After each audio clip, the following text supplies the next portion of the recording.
his former college in Cambridge following his death at the age of 76. He passed away at his home this morning, 55 years after being diagnosed with motor neurone disease. Paul Shallard from the university says he was an inspiration. Every day was a struggle for him. He showed his sheer determination to come into work every day, which he was doing until very recently. And he identified what he could do well, and he didn't dwell on what he couldn't do, you know, and that was the important thing about him. Mild tonight, but windy for some. Rain affecting most of England, Wales and Northern Ireland through the early hours. Scotland will see some rain and hill snow this evening. Across the UK, online and on DAB. Twilight Zone of Late Night Radio with Iain Lee. Keep the bed going through a little bit Unmissable late night radio with the original king of unconventional conversation. Make contact with Iain Lee. The Late Night Alternative with Iain Lee on talkRADIO. Oh, I see. Right, here we go.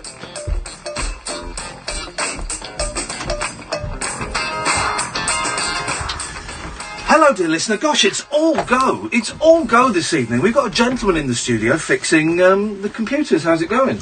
We're getting there. Okay, fine. We're getting there. That's and that's something will happen. 0344 499 1000 is the telephone number if you want to give us a call. This is the Late Night Alternative with me, Iain Lee. Catherine Boyle is there. Word. And Gail Porter is there. I just stroked Catherine's shoulder. Hashtag me too. Time's up. Hi there, Iain. How are you? Nice to see you. You're going to have to get closer to this. Oh, because sorry. You've got such a dainty wee voice. Have I? No, honestly, if you fell out with me, you would know the dainty wee voice is not that dainty. Do you know what? Let's get into it. I bet you've got a temper. Have you got a temper? Yeah. Probably, maybe. Yeah. I don't know. Yeah, I like to think that I don't have a temper, but we all do. Everyone does. Yeah, I think so. Don't you? Yeah. I'm trying to think the last time. Oh, I know exactly the last time I unleashed foul-mouthed tirade. It was last week. It was last week on the phone as I was walking down the street. When was the last time you kicked off, Gail? I don't think I've kicked off for quite a long time, which is quite unusual. So do you want me to kick off later? We do one. One's brewing. Yeah, I'm going to actually write something down and just kick off for no reason whatsoever. Hey, where are you going? Batteries. Oh right, see that's yeah. Did you see that? That was the guy. The poor tech lad, the engineer. Yeah, but did I? You know, you scared me. I did well there. Yeah, you did very well. Beautiful. It was a beautiful show, wasn't it? I'm trying. I did have a lot of issues with temper and anger and stuff, and I've been working on it. I'm better now, and I didn't know you before. Well, okay, but, that's good. There've been relatively few tongue lashings. Isn't it? I don't do tongue. I used to be a massive dick, and now I'm just like a medium dick.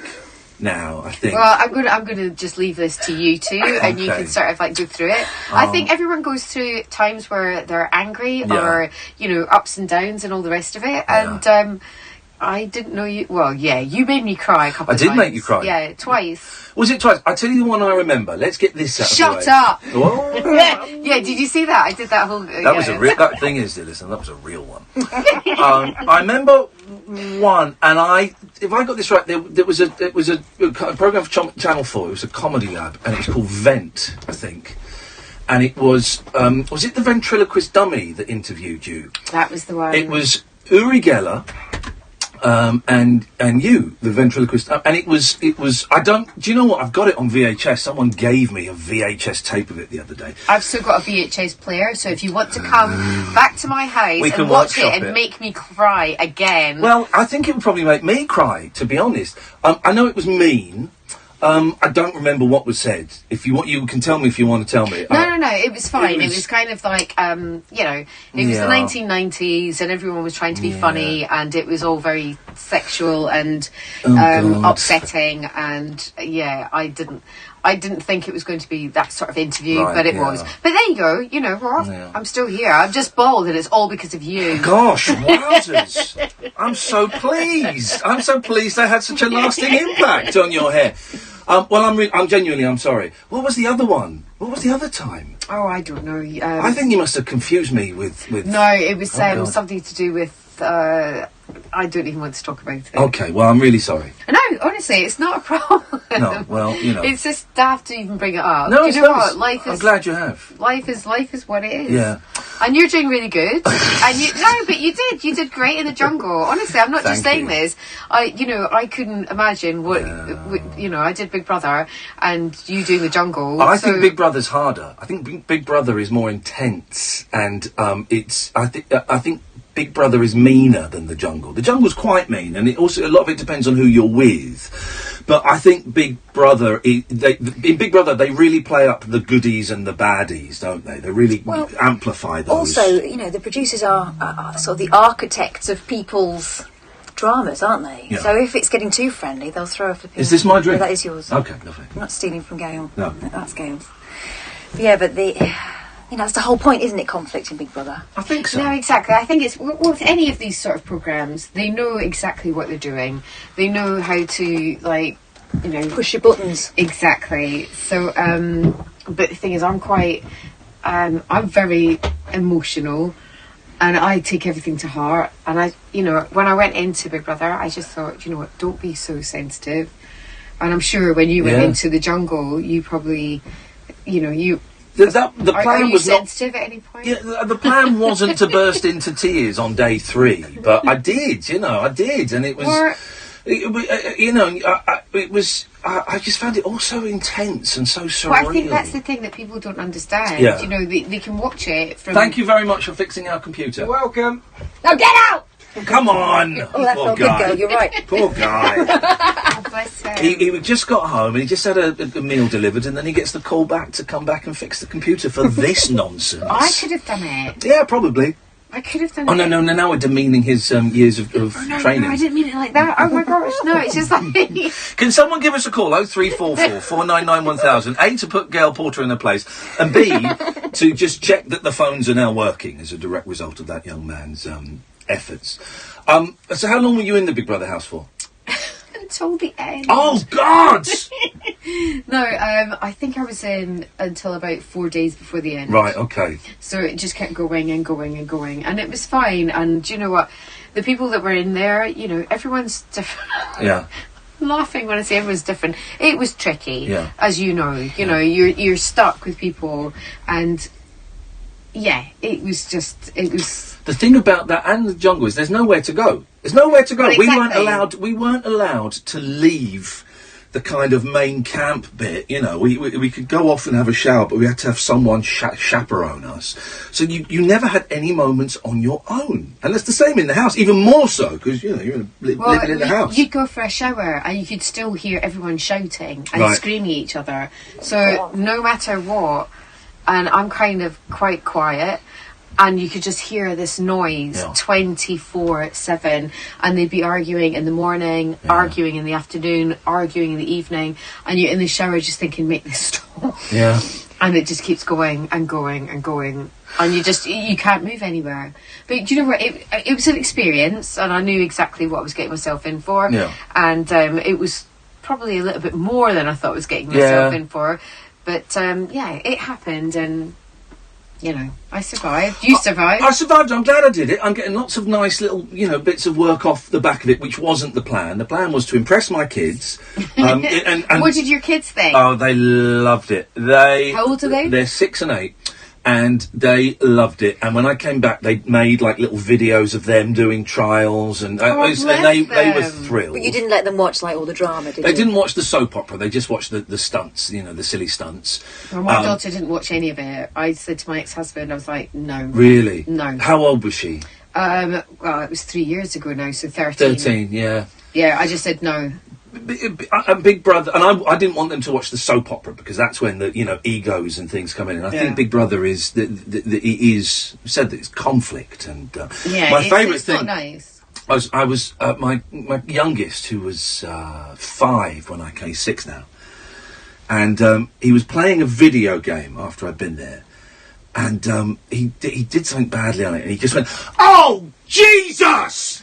And I went, whoa! Can you say that on the radio? You can, because I'm quoting a 5-year-old. I went, whoa, dude, hang on a second. Let's just have a little chat about what happened. That's not appropriate. And he said, Daddy, I saw you doing it in the jungle. And what it was there was a thing where they gave me electric shocks and I didn't know when they were going to come. Oh, and so it was Amir Khan dressed as a cat, blindfolded, and every time he knocked something over, I got an electric shock. And so there's me going, "Oh Jesus!" And my 5-year-old boy has seen that and thought that's an appropriate way. Just for everyone that's listening to Talk Radio, Iain just stood up and did the whole thing. So, you know. Can I let you into a secret? Some of those electric shocks were faked as well. What? It was a TENS machine, and it was very hit and miss. And so I turned to them and said, "I'm not getting electric shocks when I'm supposed to." Why did you tell them? Because I didn't. I know. Why? They just go, oh, ouch. And they said, "Just pretend." So about that's really half of them were real. Iain, that's really bad. Tragic comic in fake electric shock scam. We knew you had a game plan. I did have a game plan. So half of them fake, but he was doing that because he'd seen me doing that, and I had to say, "Look, I shouldn't have said that, and it's not really appropriate," and blah blah blah. But they loved it. I also there were 3 reasons that I wanted to tell 12 million people that I do a radio show, and I needed quite a bit of money quite quickly, and well, you know, I think you know a lot of people look at people that do reality shows and just they've got their own sort of ideas about why they're doing it, but I did Big Brother because I was skint. Yeah. End of. It's a job, isn't it? You know what I mean? It's a job. Yeah.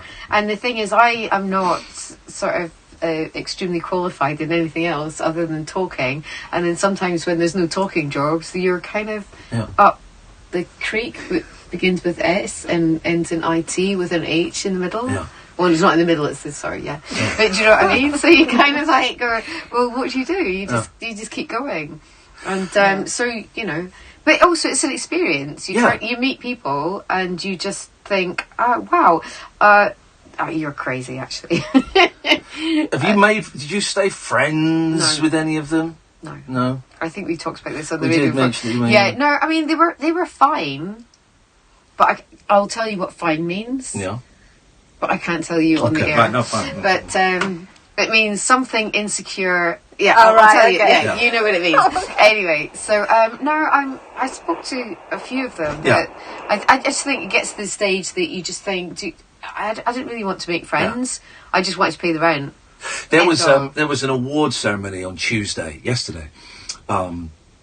The Television and Radio Industry Club Awards, and I was invited, and I said, you know, because I'm trying to say yes to more things that I would normally say no to, and I was going to, which is everything. I would say no to everything. Oh God, I do. You'd rather not, wouldn't you? And I said yes. I'm the same. Yeah. And because I'm a Celebrity was up for an award, and then I thought, actually, do you know what? I don't want to keep on going, hey, I'm that guy that was in the jungle, you know, because from late December people were telling me to stop milking it, you know, and stuff. So I kind of backed away from that. Put your headphones on, Gail. We have a caller. Oh, sorry. That's all right. You only need it for callers. If you follow that cable round, there'll be a volume controller if it's too loud or too quiet. No, you're really loud, but it's quite nice. Actually, I'm quite enjoing it. Let's go to Mick. Good evening, Mick. Hello. Hello, Mick. Oh, Mick, you've got a great hello. Hello! I think that's all he's got. Yes, Mick, what can we do for you? Hello, what's your favourite shoe? My favourite shoe? Yes, mine's a bloke. I like Converse trainers. Okay, thank you, bye. Thank you very much indeed, Mick. There we go. Oh my gosh, do you know what? I'm so happy I stayed up so late to come here. It's like Newsnight in so many ways. It is, isn't it? Gail is here with us for a while. If you want to phone in and chat to her, you can. If you want to ask her about her favourite shoes, you can. Adidas. Oh, really? There we go. Do you know what Adidas means? Don't. Yeah, no, it's Greek. All day. Old day. I'll tell you in a bit. Oh, this is incredible. Oh, I thought it was short for the guy who invented them. No. Adidasler. No, Adidas is a Greek god. No, Nike is. No, Adidas as well. No. I think, or is that Dunlop? Yeah, Green Flash. All right, let's work this out. Hang on a second. We were going to go to the break there, but we're not now. No, this is more important. Day. Ooh. 0344 499 1000. Here we go. It's a fun quiz for all the family. Probably not for all the family. I imagine at least one of those words is filthy. What does Adidas mean? This is Talk Radio. Talk Radio. Digital debate for the UK. That's what we do. Talk Radio. We'll get you talking. Yesterday it was, definitely it was cheese, wasn't it? Oh, Okay, yeah. air on right. Engaging airlock. Now, where It's is only it? just started. It's very funny, this though. one. Airlock engaged. Oh, yes, come on in. Yes. What? The ship's gone. Hey, oh, come on. That's a general tone. Really, your internet's got again, is it? What's the problem with this game? If Thank you so broadband much keeps for going, having me. just get I it feel back. so special. But this is it. When Vodafone all, if guarantee we were your to home go to broadband RBC now, they'd be doing speeds. Russia. One-off They'd be until it's doing, fixed. you know, The future's no, exciting. they Ready? wouldn't be doing 18 Theresa May. They'd be agreements doing subject to Jeremy check and Corbyn. availability. You know, Guaranteed minimum Jeremy 6 Corbyn, a speed from your traitor. local exchange and BBC your London money will off be your doing next bill. New Russia. upgrading fibre customers only. Everywhere, Details and terms everywhere at does Brexit and Trump and vodafone.co.uk/broadband. Muslims and move over, terrorism and football. all of that. Cheltenham's So we're coming trying to through, do. and nothing Trying to gets be harder. silly. You know, right, it's But nice could to it have be something better? to listen to. Sky Bet that's think not- it could. 'cause I That's get why every day at Cheltenham, for fine, new and not existing sleeping. customers, I'm it's money on, back as a like, free bet every if single you lose in the website. first race. We've Like no offer reading like it it, stuff, because there's it no just thinks, oh my festival God, like I'm it. killing myself. Sky Bet, So it's Britain's nice most to do popular something a little online bit different, bookmaker. even though you When the pick fun me up stops, at 9 stop. p.m. 18 plus, But my driver was begambleaware.org, lovely, minimum and odds, apparently eligibility on Google, restrictions, max I know, refund I £20, looked at T's and Uber, C's apply. So it Hurry into said, home base for Crown 5 litre standard coloured emulsion was £25, now only £18. Offer Wow. until Home base, always your home, always low prices. Yeah, and he Experience said, well, outlets. basically, Days you're a and really weeks great can customer. fly by, And I was like, but if you're so worried it's anyway, cancelled, right? time And then can I slow talked to him for down ages. I said, and could you put it almost up to stop. 9?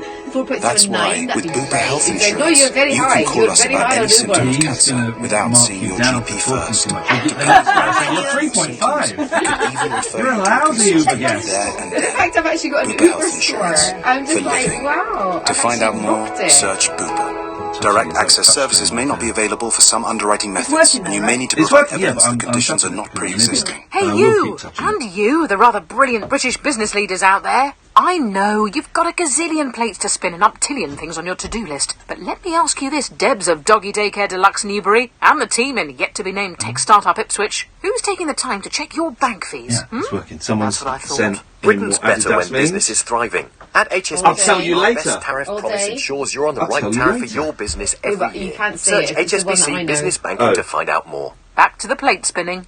HSBC, together we thrive. For businesses up to £2 million turnover on a small business or electronic banking tariff business current account. Oh, Promise yeah. based on an We annual didn't review want of to your read last it. 12 months Oh, account yeah. activity. T's and C's Take apply. all the See red website. tops. Kick off your slippers. Don't go to bed. The party is just starting. You can sleep when you're dead. The Late Night Alternative with Iain Lee on Talk Radio. Whatever. 0344 499 1000. Catherine Boyle is there. Yeah. And Gail Porter is there. Hello. Before the break, Gail set us a little mind bender.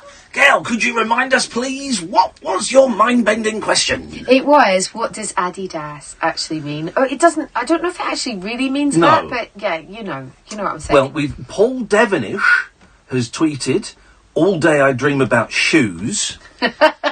It's almost there. JPU says, all day I dream about sausages. Closer. Almost there as well. Martin It's getting says, closer. all day I dream about sex. Is shagging, is it meant to be? Right, okay, well. What, is he talking about me or the shoes? Scott is asking, so it's all day I dream about shagging. Yeah. Yeah. I don't know if that's true, but someone told me that. Oh, it's because it's not going to be official company policy. Is it? No, I'm going with that. I'm seriously going to try and get a job there. Wow. Scott, and I don't want you to do this, Gail, but you're your own human being. You can decide. But Scott says, shout out from Gail Porter, please. I'm a big fan. Don't do shout outs. Don't do it. Don't sink to his level. I will do. Don't sink to his level. Go on then. Scott. From where? From Twitter. That's all. I don't know. He's not given his name and address. Hi Scott, it's Gail, and Ian says don't say a shout out, and I've done it, and Adidas. He's 14. Okay, right. I'm teasing.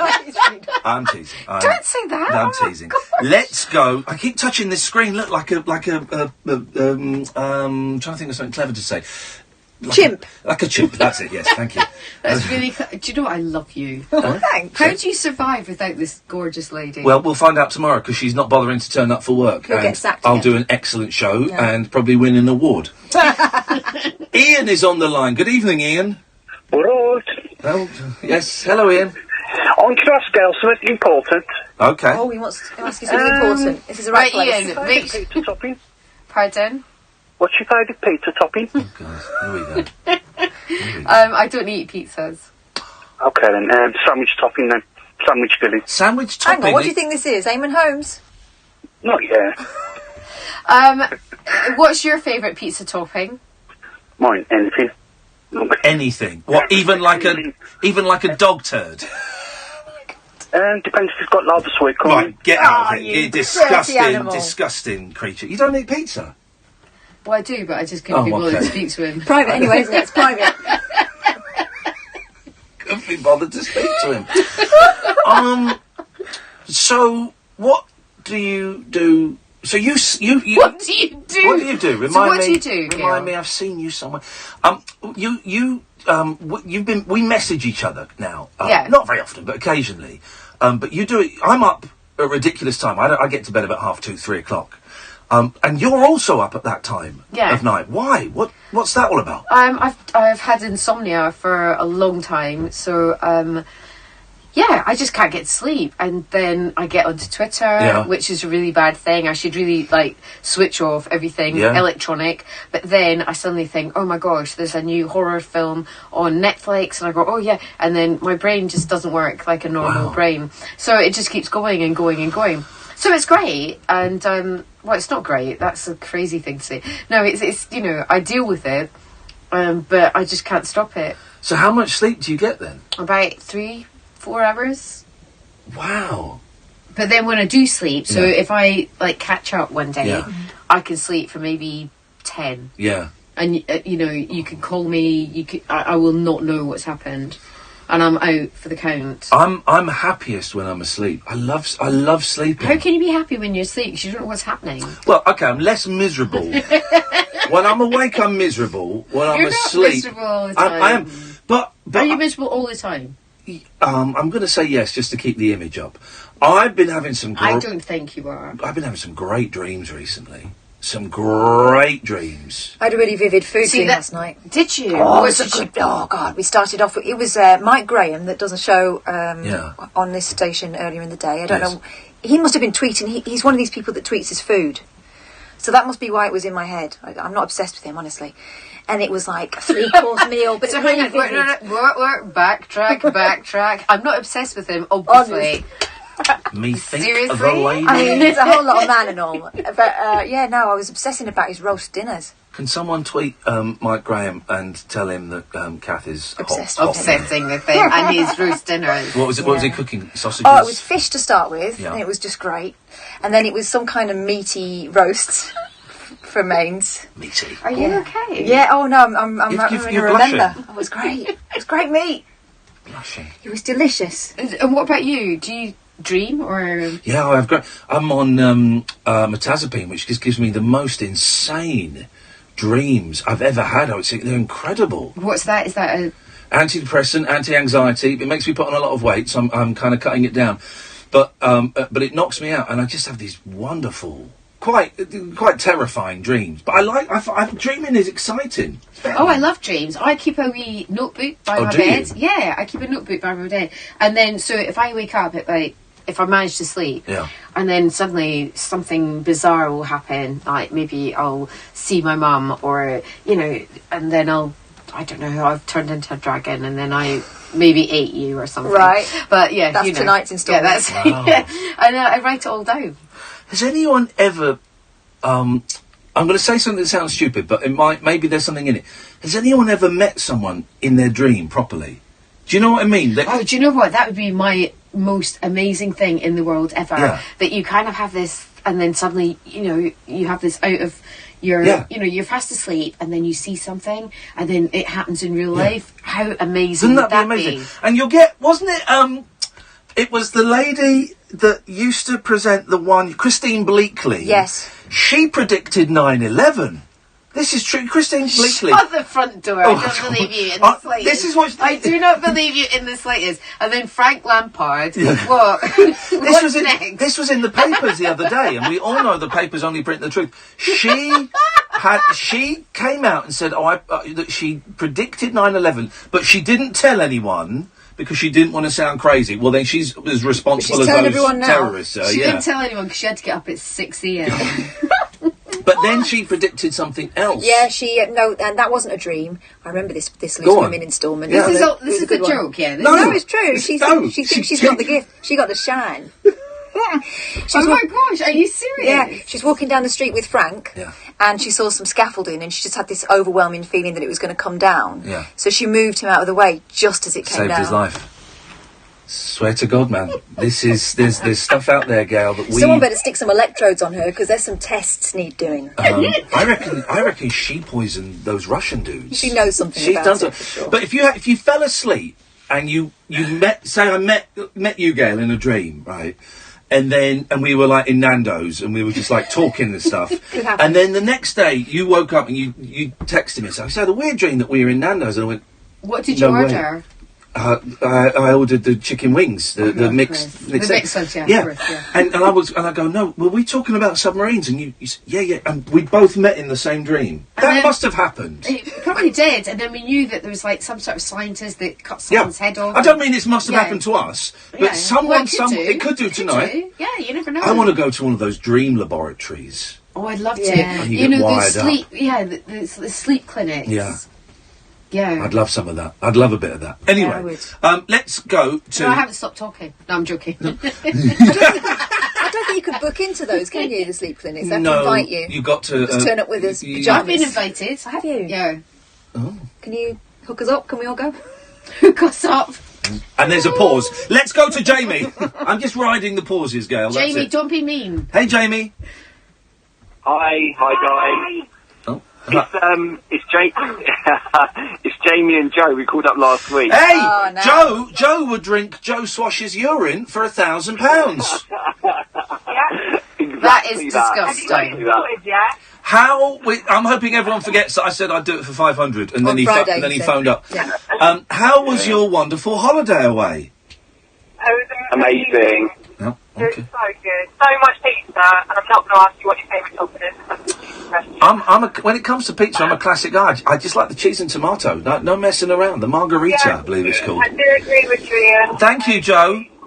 Anyway, what you got for us tonight, guys? Yeah, well, just driving back from the airport, and we got a pretty funny story about when we went to this drag brunch. Okay, there's a lot of pressure on this story now.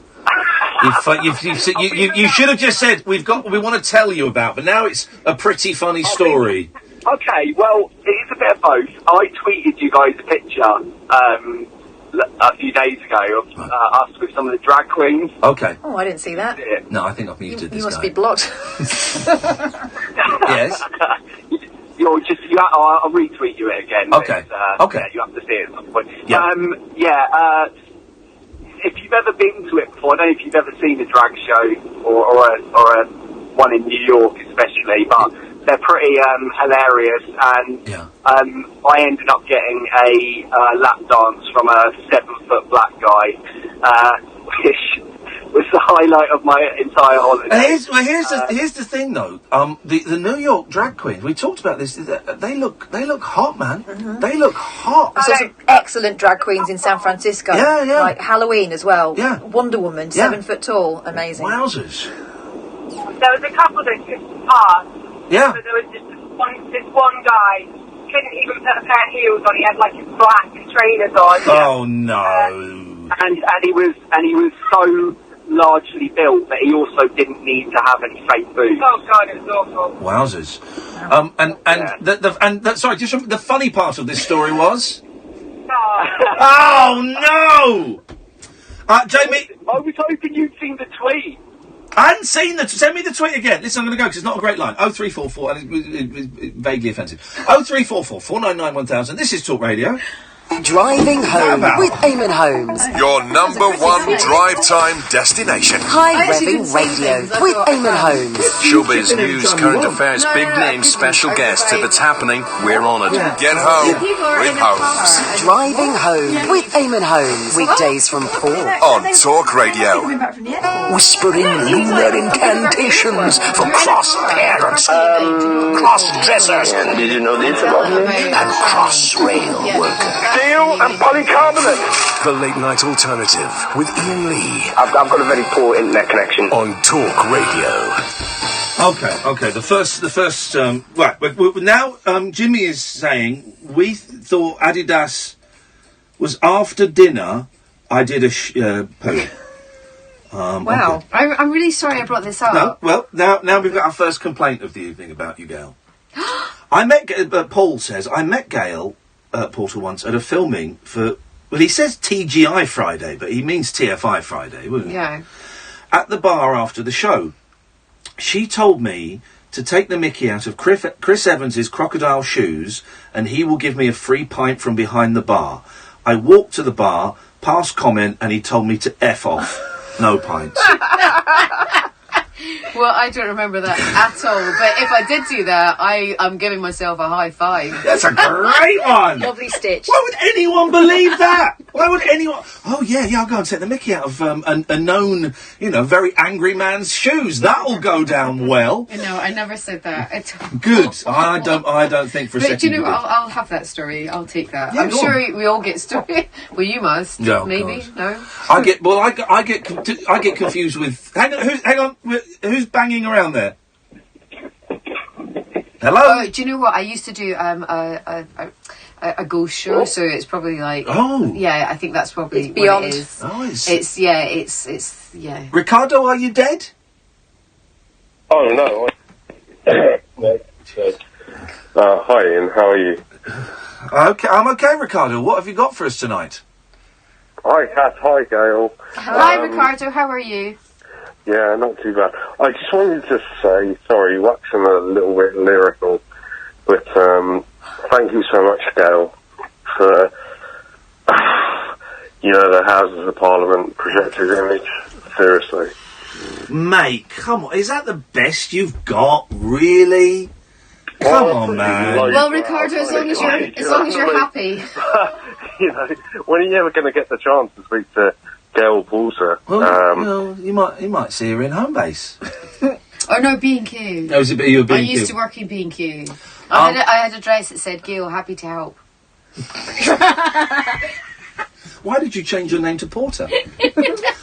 All right. When he's brought it up, but when people mention stuff like that, what is? I feel embarrassed. I feel a bit rude. Is Ricardo still there? Yeah. Do you want me to get rid of him? Yeah. No. I just want to say thank you very much. It's really. You interrupt him. He cuts you off. Okay. No. I just want to say I'm not cutting you off because we're having a conversation here, but it's very nice of you to call in and bring up my arse. So I don't really know how to say this, but yeah, thank you very much. No, I know. No, it's very nice. But I know you're more than just an arse, but that was. Whereas Ricardo, you are just an arse. Oh no, but do you know what, Ricardo? I'm actually going to get a T-shirt that says "Gail's more than just an arse" by Ricardo. Thank you so much. He's gone. Is it embarrassing? Did you actually just get rid of him? I just cut him off.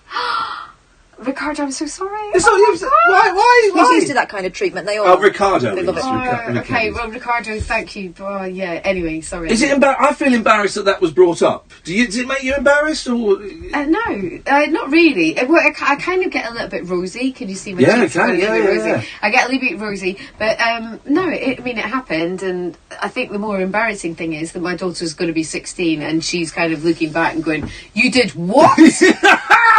You did what? Yeah, but then when she gets to 36, she went, well done. Well done. Exactly. It's a beautiful picture. It was a beautiful picture. It was something different, I suppose. Were you in on it? Did you know that was going to happen? I didn't know anything about it. So what happened was I did a photo shoot for FHM, and they said I was going to be on maybe page 27 or, a little picture.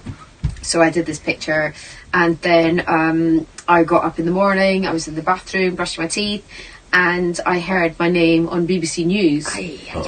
Now, the thing is, I can hear my name on all sorts of rubbishy type things, but BBC One News, you think something really big has happened. And I went through and I saw my bottom on the Houses of Parliament. I was like, oh dear. Yeah. And then my phone rang and my mum just went, what the F? And I was like, I love you. And so then I spent the whole day sort of like trying to explain it to everyone. But no, I never got paid. I didn't know it was happening. And yeah. See, that's the crappy thing about it. Yeah, that's your image, and it was exploited. Yeah, but it was. I didn't know what to make of it. I mean, I think first of all, I was angry that I didn't get paid for doing a photo shoot, and then suddenly it was the biggest selling FHM in the UK ever. And when I went on holiday, it was in America, it was everywhere, and I was just like, wow, you've actually just taken my image. And I mean, it's probably me being, I didn't really understand what was going on. I just thought, it was like... Well, you could never have thought they were going to do that. Well, no, of course not. If I did, It was. I mean, it was right. It was a genius bit of marketing. Yep. It was an absolute. And the fact that we're talking about it, I guess it was 97, 1999. 99. So until 19 years later, Prince wrote a song about it. Sorry, I'm joking. You could have totally reeled me in then, Gail. I could have. Totally. Let's try. I'm hoping we get a decent call because they're not up to. Well, no, this probably is our usual standard. Good evening, Bruce. Hi, Ian. How are you? You don't care, Bruce. What have you got? I do. What are you bringing to the party tonight? I just wondered if Gail. By the way, Gail, I loved you on when you did Channel 4's The Games.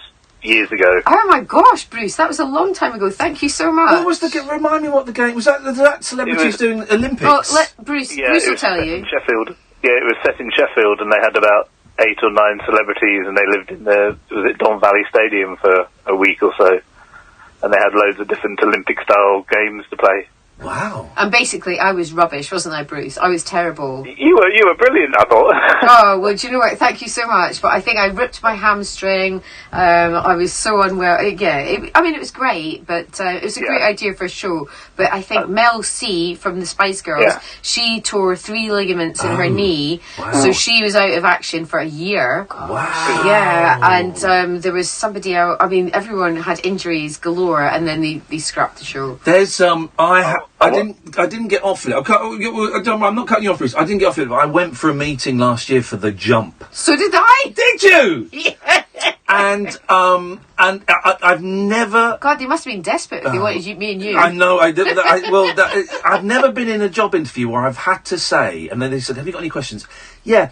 Can I ask how many people have actually gone to hospital as a result of this show? And they said, I asked the same question. Yeah, of course you would, because last year they nearly killed everybody. But yeah, they didn't offer it me in the end, and that's. You kind of told them not to, didn't you?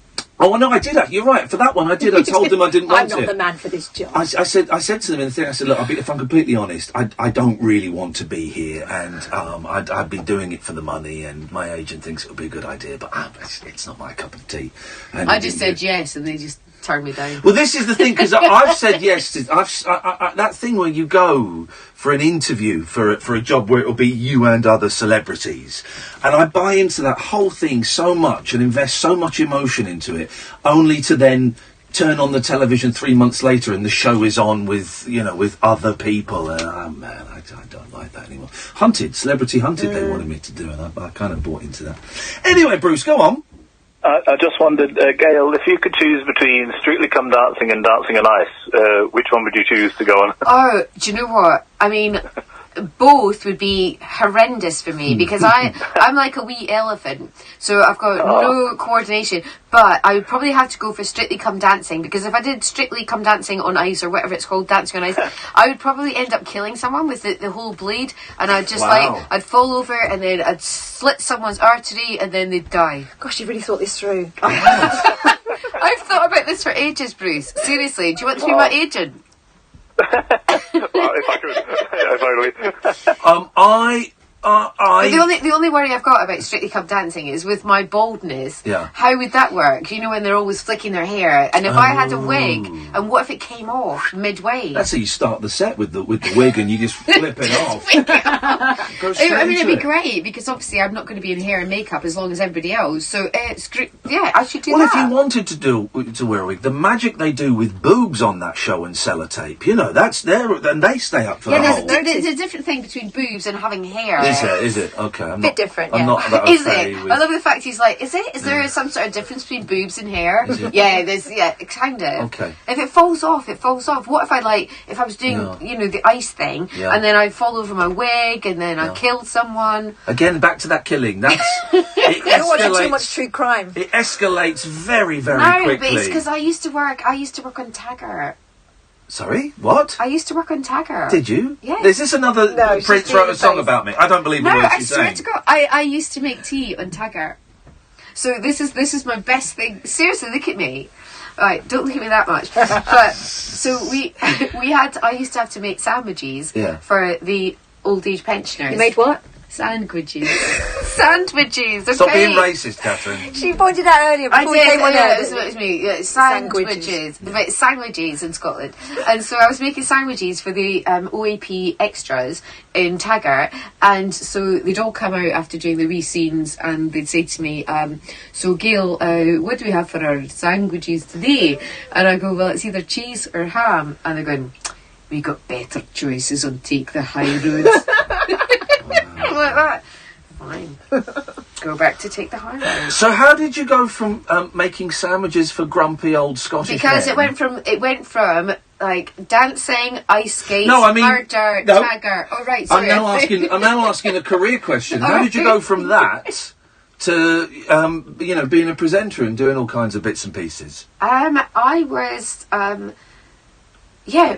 friend of mine was a director, and I was making sandwiches and doing all the rest of it, and I was also babysitting, and I was getting on really well with all the kids, and he suggested that I went for an audition. He said, you're great with kids, and why don't you go for a children's new TV programme? And I turned up with hundreds of other people, and I didn't have a script, and I didn't get dressed up because I didn't really understand. You know, so I was like, oh gosh, and there's all these people with yellow tops on and bright blue, children's TV films. Classic, yeah. And I was standing there like that, oh god. And I went in, I don't have a script, I don't know anything, so do you know what, don't even give me the job. And they went, well, just, chat. And so I did, and then I got a couple of phone calls, and then eventually they said, you got the job. I was like, are you joking? Wow. And I was working at a bar at the time. Yeah. So what was it? What was the first show? It was called Tiggs, the Totally Interactive Game Show. It was live. I don't remember that. What happened in Tiggs? No one. It was basically kids phoning in, and we were playing games. So we play like live Skull X-Treks. Oh wow! Yeah, and obviously everything went wrong. Yeah, of course. Obviously. And you're like, yeah, no, you've won a prize, and in your ear you've got the director going, they haven't won a prize. I was like, oh, I've just given them a telly. Oh no. So it was kind of like one of those, like, oh whatever, I don't really care. Yeah. So that went on for a wee while, and then I did a programme called Fully Booked. Right, I remember Fully Booked. Yeah, of course. And that was with it was really good fun. Tim Vincent and Chris Jarvis and Morag the cow. Remember that? Chris Jarvis is still on kids' television. I know. I'm just trying to remember. I can picture Chris Jarvis now. He's great. He's brilliant. So good. I mean, I don't understand. He still looks the youngest person in the world ever, and he was always great fun. And Tim Vincent, I think he's now in LA doing E or something. Oh yeah, he is. He is. He went to LA. Isn't that funny? Not that funny. Wasn't Chris Jarvis in that? Wasn't he like? Oh, I know. He used to do this thing like where he looked like a rambler with a hat on. Did he do characters on Fully Booked, or was he as himself? I don't know. I don't actually remember what happened on You mean you don't sit at home and pore over those VHS tapes and... Do you know what? I've never... I think I said this to you before. Did you watch back anything that you did on The Jungle? No, I've watched some of the trials, but that's it. That's it. And a couple of bits they showed me to try and make me get angry. I don't think I've ever watched anything back, apart from when I did Dead Famous, right, when we were looking for dead people in America. I saw that. That was did so you? Good, yeah. I did watch that back because... Who did you find? Everyone. No. Marilyn, wasn't it? And there was Marilyn Monroe. There was Al Capone. We slept 2 nights in Alcatraz. Did you not have like non-famous dead people getting in touch, and you have to go? No, keep the line clear. See, keep the line clear for Elvis. This is the whole thing that made me laugh so much, and I used to fall out quite a lot with the guy that I was working with because no one would contact him that was non-famous. Right. Okay. Yeah. And it was always like, no, Frank Sinatra's here. Of course he is. And you're like, I think Brian was dead over there. No, not Frank's here. So yeah, it was all kind of like, but it was amazing, and I loved it, and I loved the psychic that I worked with, and I still do. Do you believe in it? I did have a couple of times when I was not comfortable, like really not comfortable, thinking I need to get out of this place. Right. But I think the best one was when there was a psychic in. We were in solitary confinement, and the girl next to me, she was a psychic, and there was old prisoners in Alcatraz trying to contact us, and then she suddenly shouts out, so I'm completely, you can't see anything, we've got little cameras filming ourselves, and then she's like, oh my God, there's a man in here and he wants to sleep with me, not you, Gail. Cheeky man. Just me, not you, Gail. Are you okay, Gail? Oh my gosh, I'm actually being turned down by a dead person. No, he loves me, not you, Gail. Anyway, and that went on for about 20 minutes. I was like, okay, I get it. It doesn't the ghost doesn't fancy me. All right, you to get a room. I'll just be in solitary confinement on my own. Not you, Gail. We've got Jerry and we've got Amanda. We'll come to you in a second. This is the Late Night Alternative on Talk Radio. Across the UK, online and on DAB. A new kind of talk radio.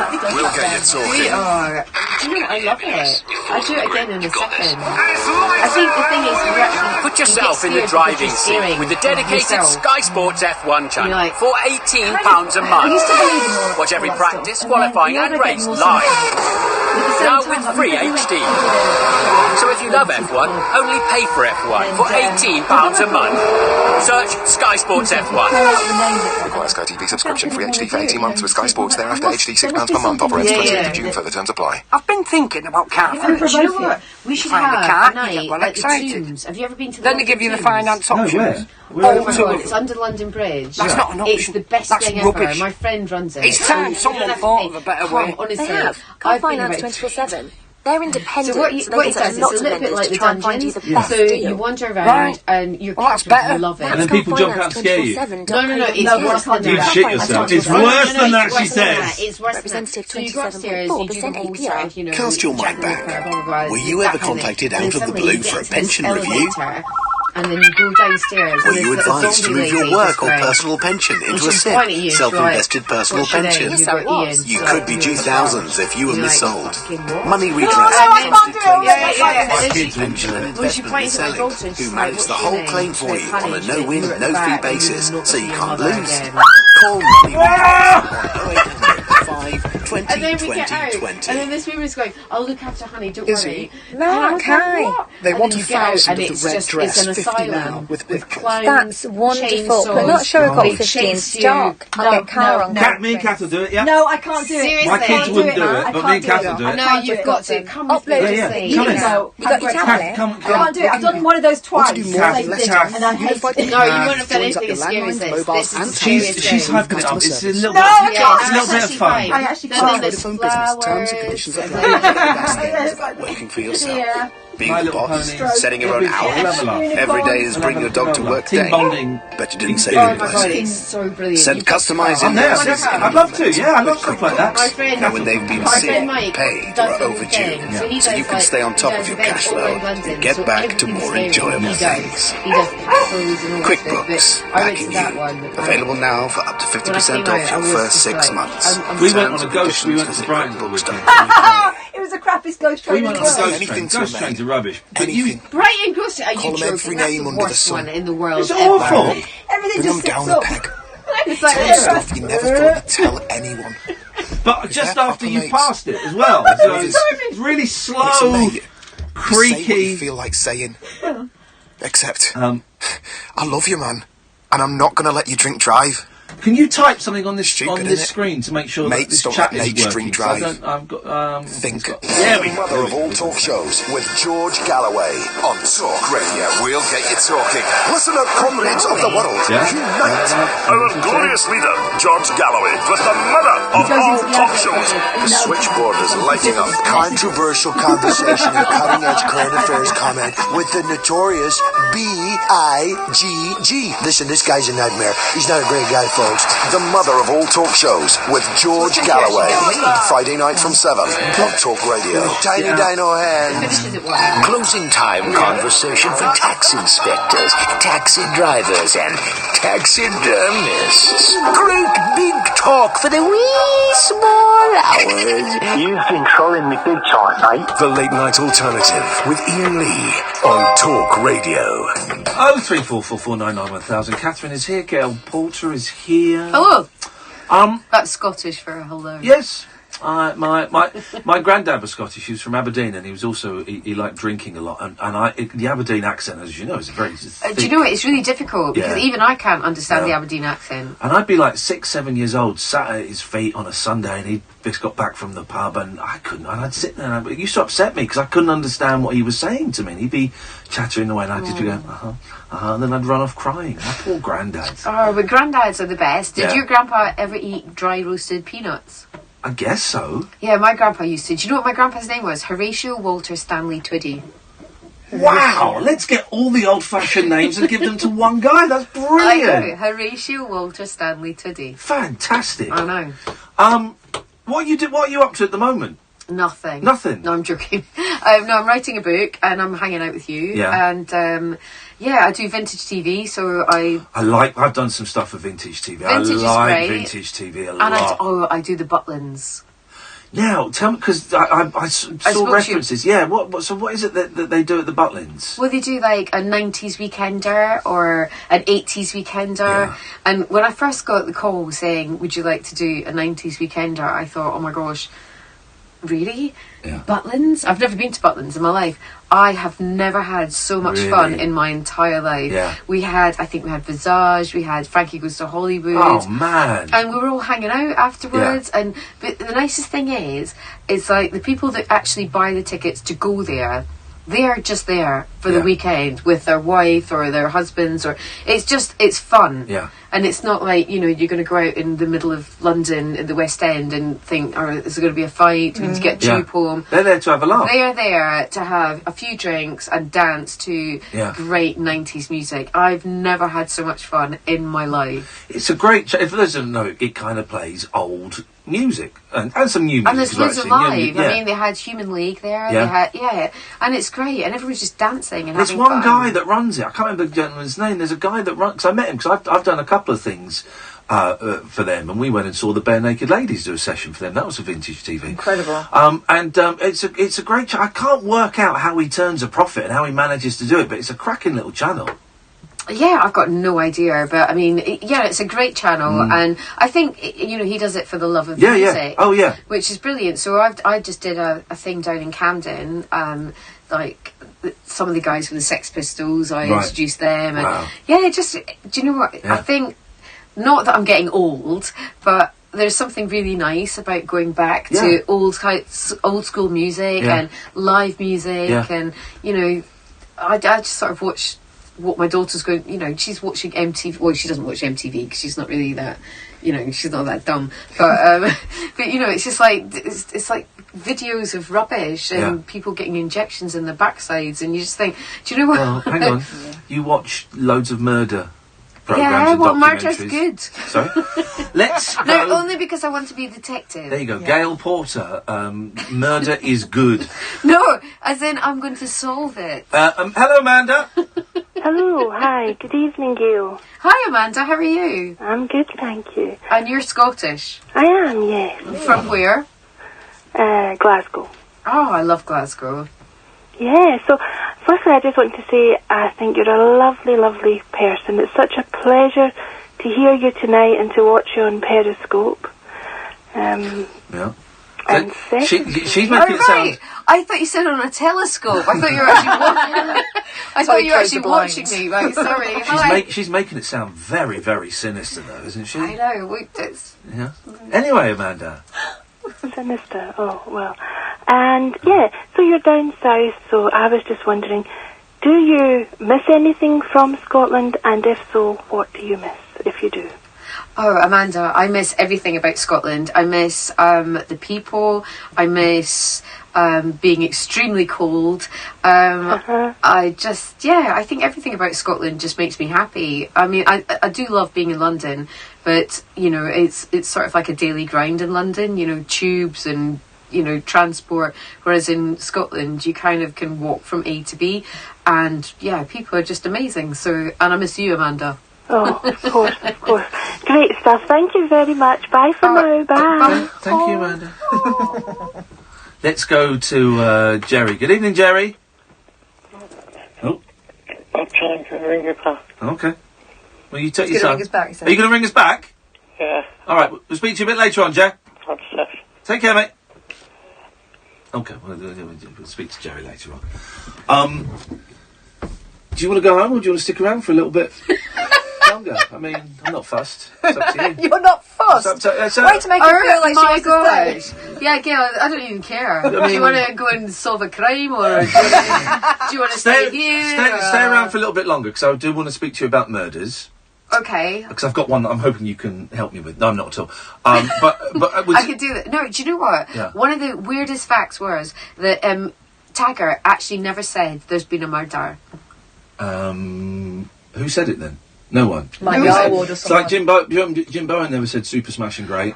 I'm sure I heard on one of the news bulletins today that was his final words, but I may have been hallucinating. You made that Come on. No, I'm sure I heard it. No, you're confusing that with Stephen Hawking. And by the way, guys, it's Stephen Hawking, not Stephen Hawkins or Stephen Hawkings, okay? It was Stephen Hawking, for goodness sakes. Can you stick around another 15 minutes or so, would that be? Oh, let me think. Yeah. Oh, yeah. Hang on a minute. I've got a cat. Yeah, I think I'll be all right. Tough crowd. Let's talk radio. Talk Radio. This is fun, Gail. Thank you. And we're not afraid to use it. Talk Radio.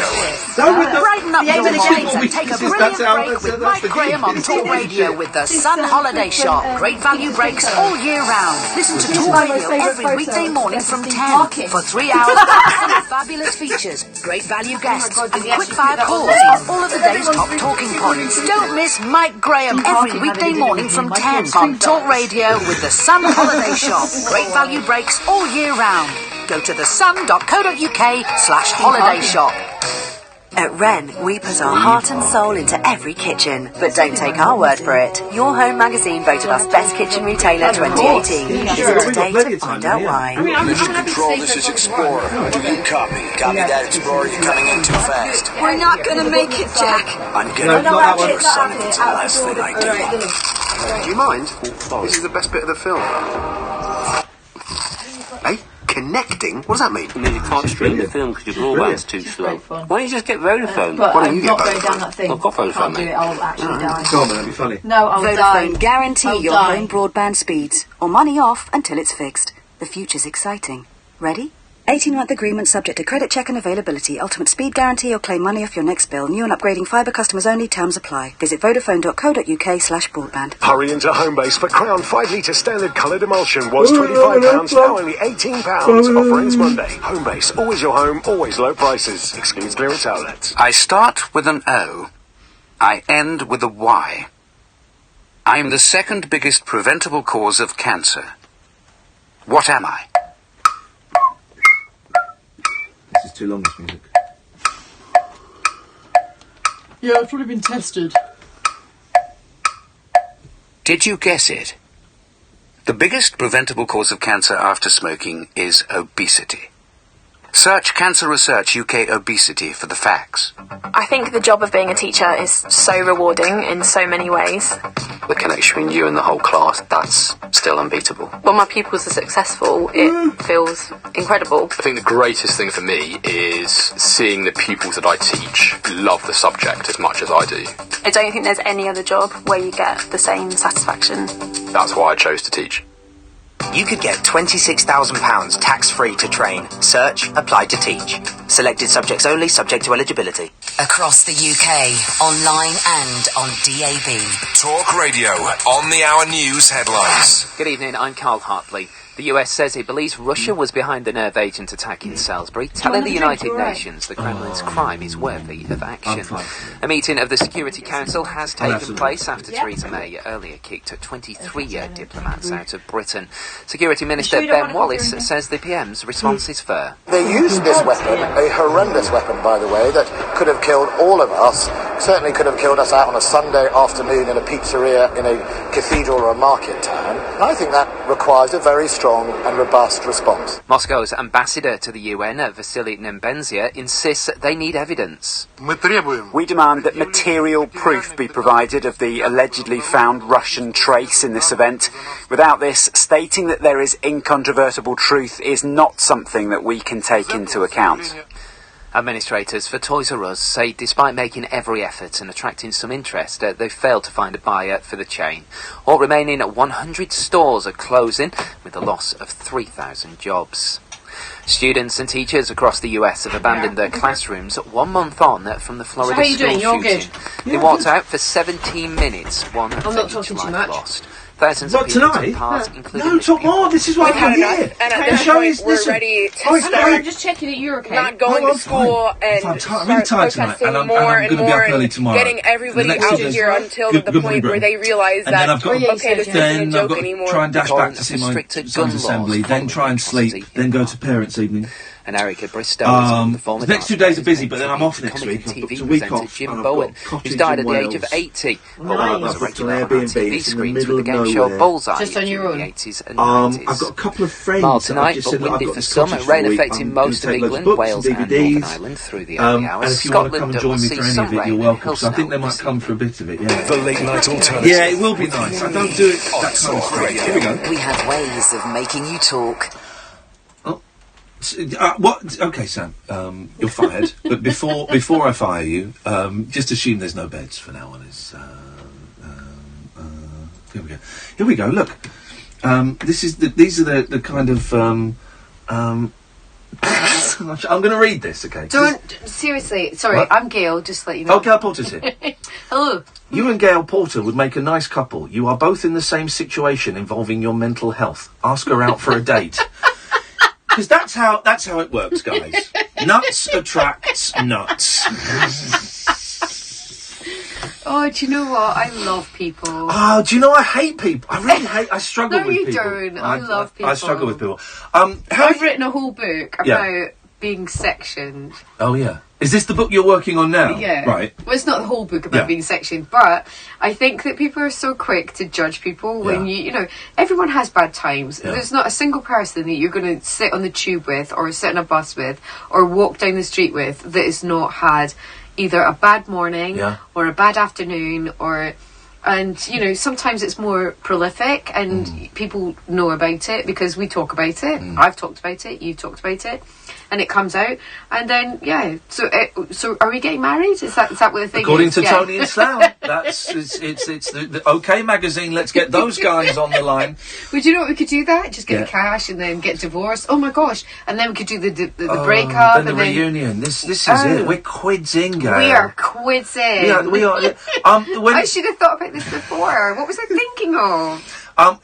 Is your book done? Is it finished? It's kind of yes, but. What I've done is I kind of did half of it on the computer, and then I started handwriting it. Oh wow! Why? Because my computer was like not working very well. Oh, I thought it was some great artistic reason. Yeah, no. Crashed. That was good. But then when I started handwriting it, it reminded me of like writing diaries when I was a child.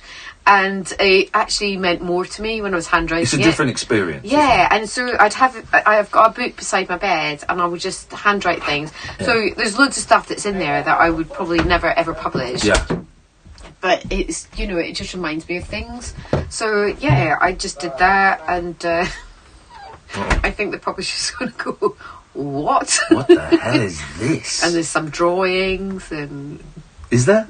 Yeah. Oh, really? Yeah. Good. I want to see stuff like that, though. Can I ask you about being sectioned, or is it? Oh, absolutely. Do you know what? I'm not ashamed at all. Okay. Well, no, there's no reason you should be ashamed. But I can understand. A, if it's in a book, you might want to keep it in the book. B, you might just not fancy talking about it. And it's that thing of if you've talked about it once before, doesn't necessarily mean that you want to talk about it again. But that's cool if you do. Yeah. When did it happen, and what happened? It was oh gosh, it was quite a long time ago. I think it was 2013, and I was just I didn't have enough money coming in, and I'd had my divorce, and stuff that just I'm quite sensitive. Yeah.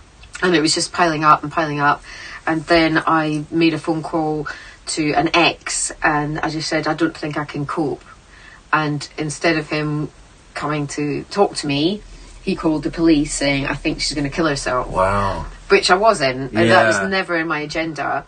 And so the police turned up, and then tried to talk me, and then talk me out of my situation. And obviously being a Scottish person, I just punched one of them, so that didn't go down well. It doesn't go down well with the police, does it? No, it didn't. With those guys. And then I was taken into A&E, and then I was stuck in A&E for about 14 hours or something in a room.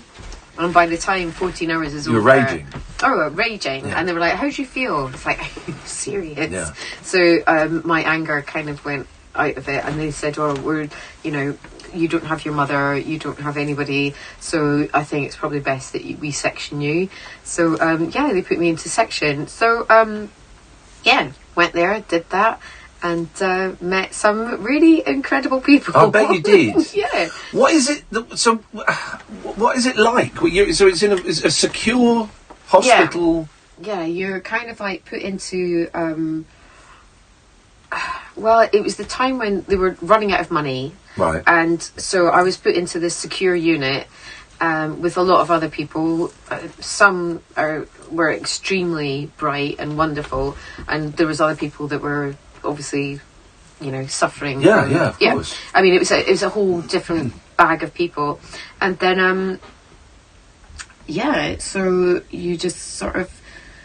We had no doctors, we had no one. We had like a security guard that would make sure that we'd all stay there. It was literally like being one flew over the cuckoo's nest. Yeah. So what is the purpose of it then? Isn't for you to get well or be treated. It's just to keep you away from harming yourself or harming others. Yeah, so what happened was, I think it was day 13 or day 14, a whole bunch of doctors came in and they sat round at a big table and they said, "Oh, Gail, we're really sorry, we've made a mistake, you shouldn't have been here," and then let me out.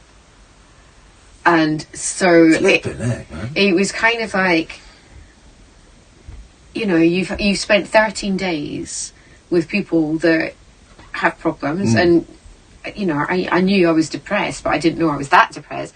And then suddenly they go, "Sorry," and then they just let you out. And then nothing.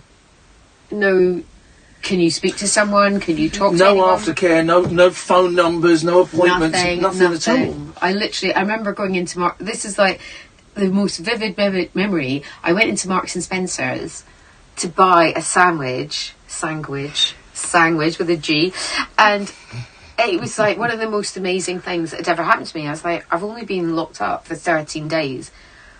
And also I couldn't buy the sandwich. I had to come out because I was like, I don't know what's just happened there. You're overwhelmed. Yeah, I was like, you guys have just like said I'm crazy, and then, "Oh, sorry, you're not crazy." And then you'll spat out again. And then see you later. You're supposed to just pick up from where you left off. Man. That's incredible. That's terrifying that could happen, and terrifying as well that there wasn't any treatment in there. That's the thing. I assumed that there would be, doctor's visits 3 times a day, and you'd be checked, and none of that. Nothing whatsoever. Wow. No, nothing. I didn't see a single person apart from the people that were in there. And you know what? Bless the girl that was in the room next to me. She was in love with the bongo drums, but do you know what? Bongo drums for 13 days, 24 hours a day. You're like, seriously, make it stop. Wow. You wonder why I'm in section? That you would think they would ban the bongos in a secure unit. That can't be helpful to anyone. There was nobody there. How did she get bongos in there? How did she smuggle them in? I don't even want to think about that. But you know what? There was one time, because I'm a massive Star Wars fan, so I just thought, you know what, I'm just going to watch Star Wars. So I put VHS. Yeah. That's what they had. They didn't have DVDs. So I put the VHS in, and this guy called, in fact, I'm not going to say his name. But anyway, he came and he sat down. He's like, "Are you going to watch Star Wars again?" I was like, "Yeah." I said, "It's my only sort of like," I was going to say, like, cling to normality, but obviously it's not because it's in space. But anyway,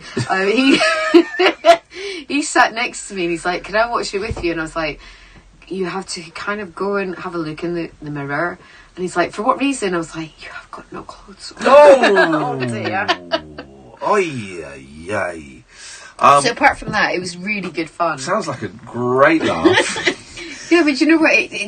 There's a lot of people that go through these things. Yeah. And I was really... I just want to make sure that people know that they're not on their own. Yeah. You know, because it can happen to anyone.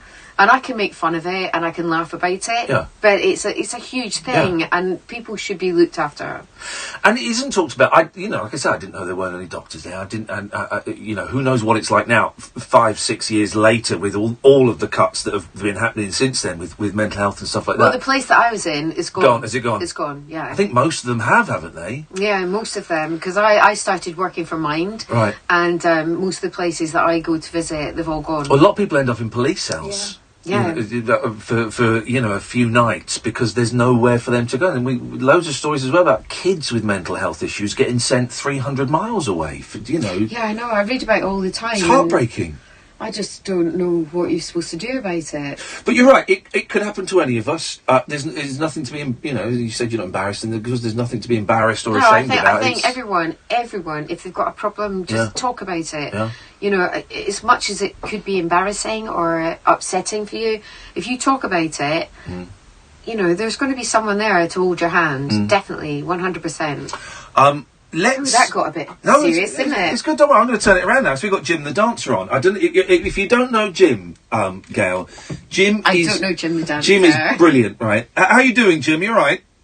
Yeah, hello, Ian. How are you? Nice to speak to you, man. It's been a little while. Let me just explain to Gail who you are. Jim has been phoning up various phone-in shows for years and years. When do you reckon you made your first phone call, Jim? It was 2009. 2009. And he used to make videos of himself. I think you're watching one now. Which one you got on? Jim, I'm actually watching you online right now. Which one are you watching? Oh, the one with me. Jim used to make these wonderful sets and these wonderful costumes and would film himself dancing like a good one. So how many of the videos did you make, Jim? Yeah, we made 552 altogether. 552. I love the fact you got the 52 at the end. Yeah. Oh my gosh, Jim! I'm seeing elaborate costumes. I'm actually seeing you with a boat on your head. Watch the Bob Marley jamming, because that one is disgusting. Jim, how did this all come about? I was practising in the garage in my friend's place, and I couldn't get any dance space in the discos, so I'd done it in his garage, and it led to putting pictures up and making uniforms, and it went on and on. And I thought to myself, I'll do the whole lot while I'm at it. But he died 2 years ago, and I couldn't do it anymore. Oh, I'm so sorry. It's been a sad time, hasn't it, Jim? With the passing. Making time, yeah. Oh, bless you. Are you okay? Yeah, I'm still in shock, but I'm living on with it, you know. Well, do you know what? You always have to remember the good times, I suppose. I love Jim. One of the best videos I made was the Ma Baker one.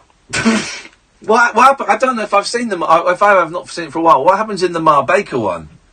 I've got a lot of old is that like bakery in it, and sort of turn it into a video. Yeah. Ma Baker, as in. Is it Boney M? Boney M. Is it Boney M? Yeah, that's right. I love Jim because I love individuals. I think that to me is performance art. I love it. I think the amount of work and dedication. Have you got jamming on there? I had a look at jamming. It's got a lot of actual pots of jam in it. It's smeared all over his body. Right. It's disgusting. Then That one should Baker, be taken off the internet. He's got a chef's hat on, Yeah, and then in Flower. another shot, another shot, he's got long white hair. I suppose you'll be Ma Baker at this point, and like one of those sort of pizza shovels with a big loaf on the end of it. And we did a live event, well, a while ago now. You have the best producer ever. Isn't she brilliant? Oh, I know it. She is the most amazing person. I would never say it to her face, Gail, but I know it. Me and Kath did a live show a while ago where we booked... Kath, do you want to live with me? Yeah, I do. Okay, great. I really Shall do. I just go now? we booked a live show, a live venue, and we had the listeners would come and do a turn, and Jim came and performed... Remind me what you danced to. You had the weird costume with a cat. Yeah. It was what's new Pussycat, wasn't it? That was it. I remember. Yeah, that's right. Yeah. Yeah, it was good. Yeah. And the chicken head. The chicken head. Yeah. But the cat had a glowing eyes, didn't it? You had a battery pack. Oh no, we plugged you into the mains. We had to plug him into the mains. So what do you do, like in a daily way? Apart from well, nothing at the moment, but I've done all them YouTube videos. I was on the Ian show, and I was on the Britain's Got Talent show as well. Okay, you were on Britain Got... Oh, you were actually on the show? Yeah, that's right, yeah. It's Jim Fitzpatrick and Got Talent on their site. Okay, we'll have a little look at that. Well, I'll get Kath to... You can Google it. Yeah, look, I'll show you. How are you doing now, though, Jim? Is everything all right? Yeah, I'm bearing up to it. I went back on the show again. I'm on the Britain's Got Talent Palladium in 3 weeks' time. Well, hang on. So you're going to the Palladium, or it's going to be shown in 3 weeks' time? No, I'm going to the Palladium in 3 weeks' time to do the show, yeah. So you're going to get to perform on the stage at the London Palladium? Yeah, that's correct, yeah. Oh, and I was on it last year under Jim Fitzpatrick. Yeah. Britain's Got Talent. Kath's found it, I think. Yeah, it's beautiful. Jim, do you know what? I wish you all the luck in the world. Do you know what? Someone that just, like, keeps going, and I'm actually watching you being a cat right now online, and I'm not entirely sure what's happening, but I think you're amazing. Thanks very much. That's very kind of you. It's not kind, I'm just being No, honest. I agree. I think Jim is one of those people that needs to be celebrated. Listen, Jim, I wish you the best of luck at the Palladium, mate. I'll have my fingers crossed. Let us know how it goes, won't you? Yeah, thanks. I've got a couple of good costumes on this one. Go on, what you do? Are you allowed to tell us what you're doing, or is it a secret? I've got to keep it a secret for the time being, but I will let you know, yeah. All right, well, you give us a call. Give us a call the day or the day after you've done it, mate, and you let us know how it goes. Yeah, sure will, Ian, yeah. Best of luck, Jim. Take care. Yeah. See you later. I love Jim. You have the best calling.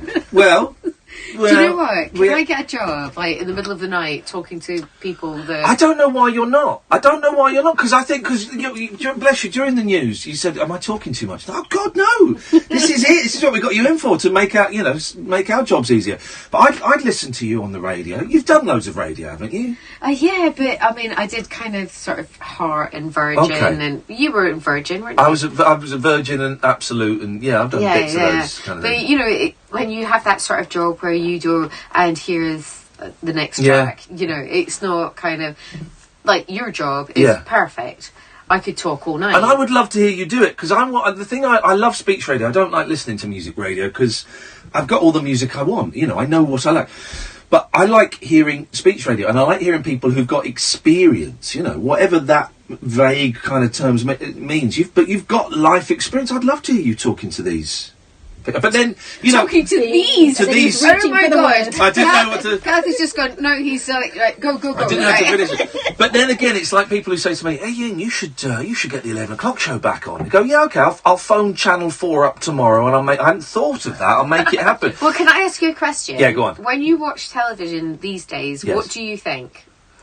I don't watch much television these days. No, well, I watch crime, obviously. Yeah, but seriously, like, you know, when you actually watch programmes that were intelligent and funny, and nowadays, like, my daughter said to me the other day, Mum, I think you're a bit cynical. Yeah. And I don't think I am. Yeah. Because I just watch it and I think, I don't know what half these things even... I don't think TV is for me. I'm a 44-year-old man. TV is for, like, 20-somethings. 44? Oh my gosh, you look so much older than me. I've had a tough life there. You think you've had it tough being section? Let me tell you. I think I'm getting better at watching TV because I don't watch comedy shows. A couple of years ago, I couldn't watch anything with you because if you knew people, you were always like, why have they got that job? Why haven't I got that job? Oh, there was a lot of bitterness watching people who my peers doing better. But I think I think you sort of get to that sort of stage that like, if you watch ITV, you know who the presenters are going to be. Yeah. You know that they've been signed up for a year. Well, a lot of them are with the same agency, aren't they? Yeah, you know. Yeah, but the thing is, it's like, when we were in our 20s, you just, like, you'd go from show to show to show to show, and then now suddenly it's like, right, you're signed up, and that's it. Which, you know, is understandable, and that's how they want to work it. But I just, like, I said to my daughter, it's just such a shame that you don't see all these, like, different personalities. You know who's going to be presenting. There's no one's prepared to take a punt anymore, and it's the same in TV and in radio. You used to be able to hear people in radio that you know, doing late night shows that you'd never heard before, and that's where they would kind of learn their craft. But now it's, you know, a lot of radio is people from TV, because if you can do TV, you must be able to do radio, and also TV programs cost so much money to make now. They're not going to take a punt on. New, you know, some new kid, you know, doing it. Also, it's too expensive a gamble. And do you know what? They've got to stop shouting on the telly. Now that is an age thing. It is, isn't it? And do you know what? I actually went to my doctor's yesterday, and apparently I'm slightly deaf, and I still hear the shouting. And I'm just like, stop shouting. Yeah, trying to convey excitement. You don't have to do it through volume, though. I live in Essex! All right, I got it. I know where you live. I was going to say about the older woman thing as well. I think it's been drawn attention to in recent times. But it's still weird. We've still got those weird sort of partnerships with a guy who's a lot older and a really young woman. Like, for example, the other day I was watching TV and Philip Schofield was on something with his wife. His actual wife. Yeah. And for a moment I thought, well, that looks strange. Is she a deal? She's a real human being. Oh, yeah, she's delightful. But it looked weird to see him with someone of his own age. Yeah. Doing a TV programme, which it shouldn't. It shouldn't. And she was on that TV. Yeah, they were doing some sort of, I don't know whether they were testing mattresses or something like that. Where it was obviously that's so wrong in so many ways. I don't want to watch that ever. But it was just weird to me. I guess I've grown up in a time we're used to seeing older men with if a man's sitting on a sofa, he's with this woman, and you don't know what the dynamic's supposed to be. It's not sexual. It's kind of like uncle, but he's definitely the one in charge, and you don't know why. Yeah. That's got to change, doesn't it? That's weird. And that's always been the way. Frank Boff and Selena Scott. You know, Brucey and every woman he's ever worked with. It's always, I mean, I don't care how old people are or what they look like. If they're good, as long as they're good and they can present and be entertaining, I don't care how old they are. Let's go to Sam. Good evening, Sam. Hello. How are you both? Sorry. Yes, well, good, thank you, Sam. How are you doing? I'm good, thank you. I'm just kind of like having a bit of a sort of mental block when it comes to my videos at the moment. Sam is a YouTuber. Hi, Sam. I'm Gail. Hello, Gail. You followed me on Twitter because I heard you on the Scroobius Pit podcast.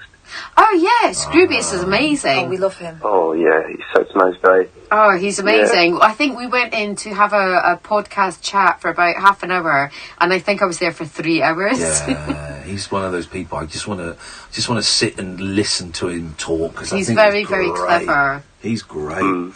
So what you're having? So just remind. Well, tell Gail because she doesn't know, and remind the listener what your YouTube videos are, and why you're having a block, and we will fix that block for you. Gosh, that's okie dokie.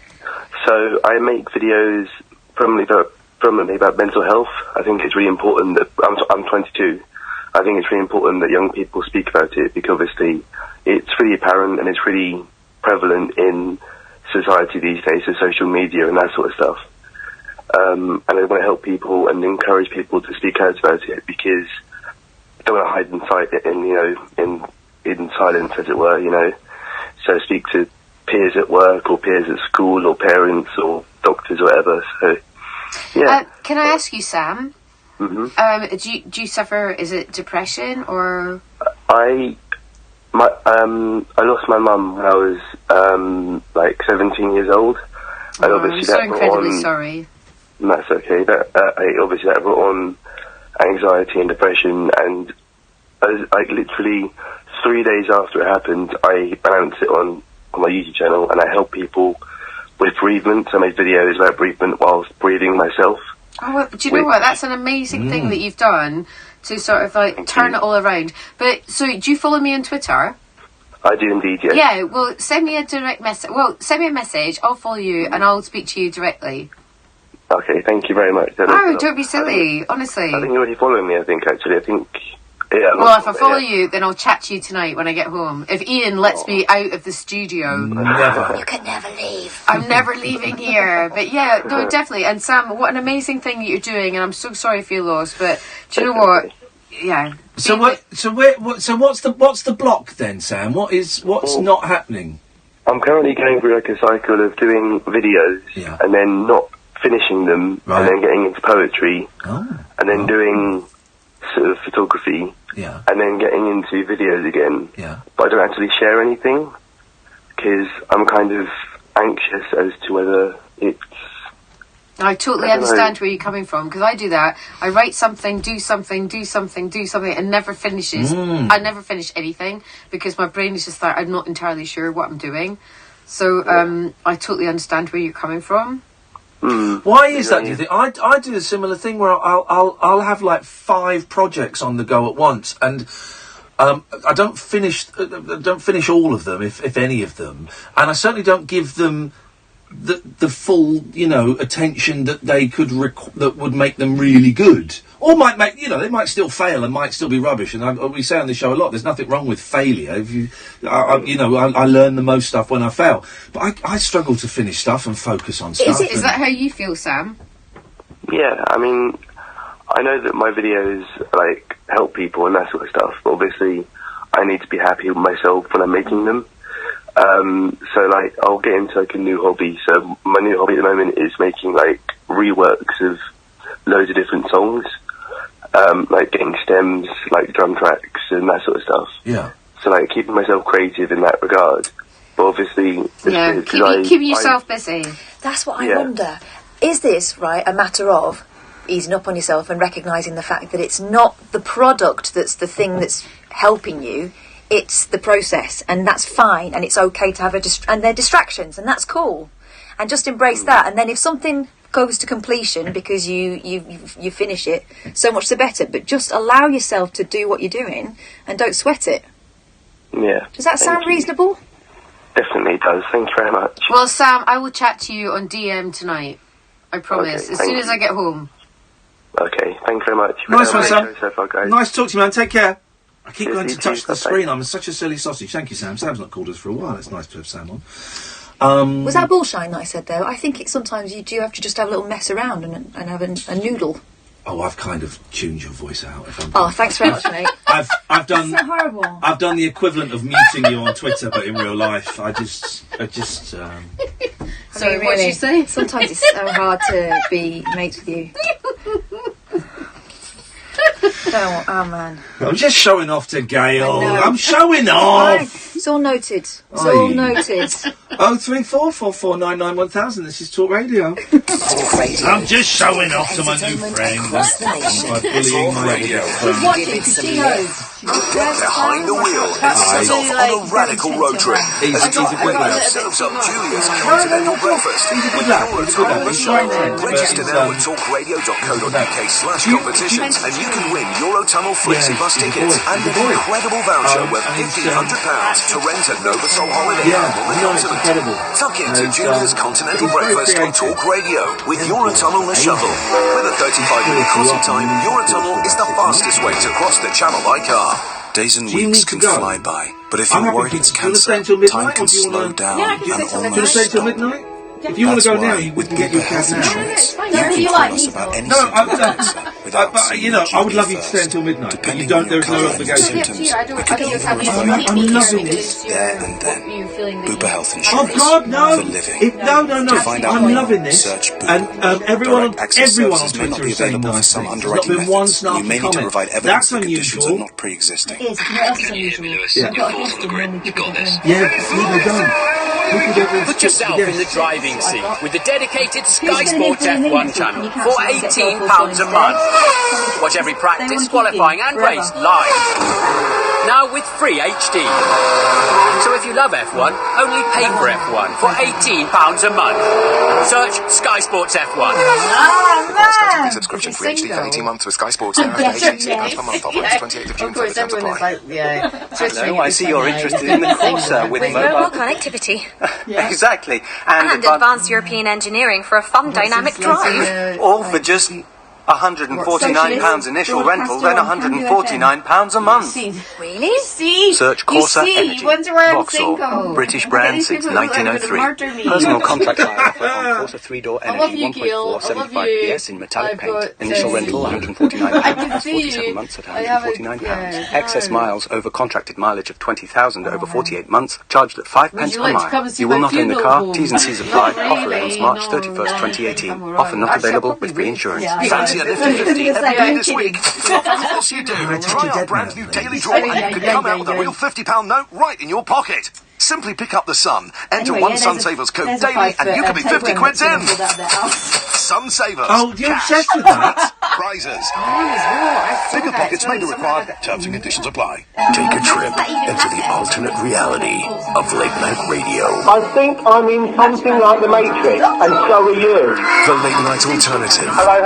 With Iain Lee. Is there anybody out there? On Talk Radio. Hello. Right, 0344 499 1000. The switchboard's empty for the first time this evening, and I'm really glad that ad break has finished, because you two are disgusting me. Catherine has been banging on all day about this tapeworm story, and I'm so not interested in it. He doesn't believe it. And then you've went, Gail said, I like that story. So all right, let's do it then. No, I didn't say I liked that story. No, I said I heard the story. So basically, someone was having.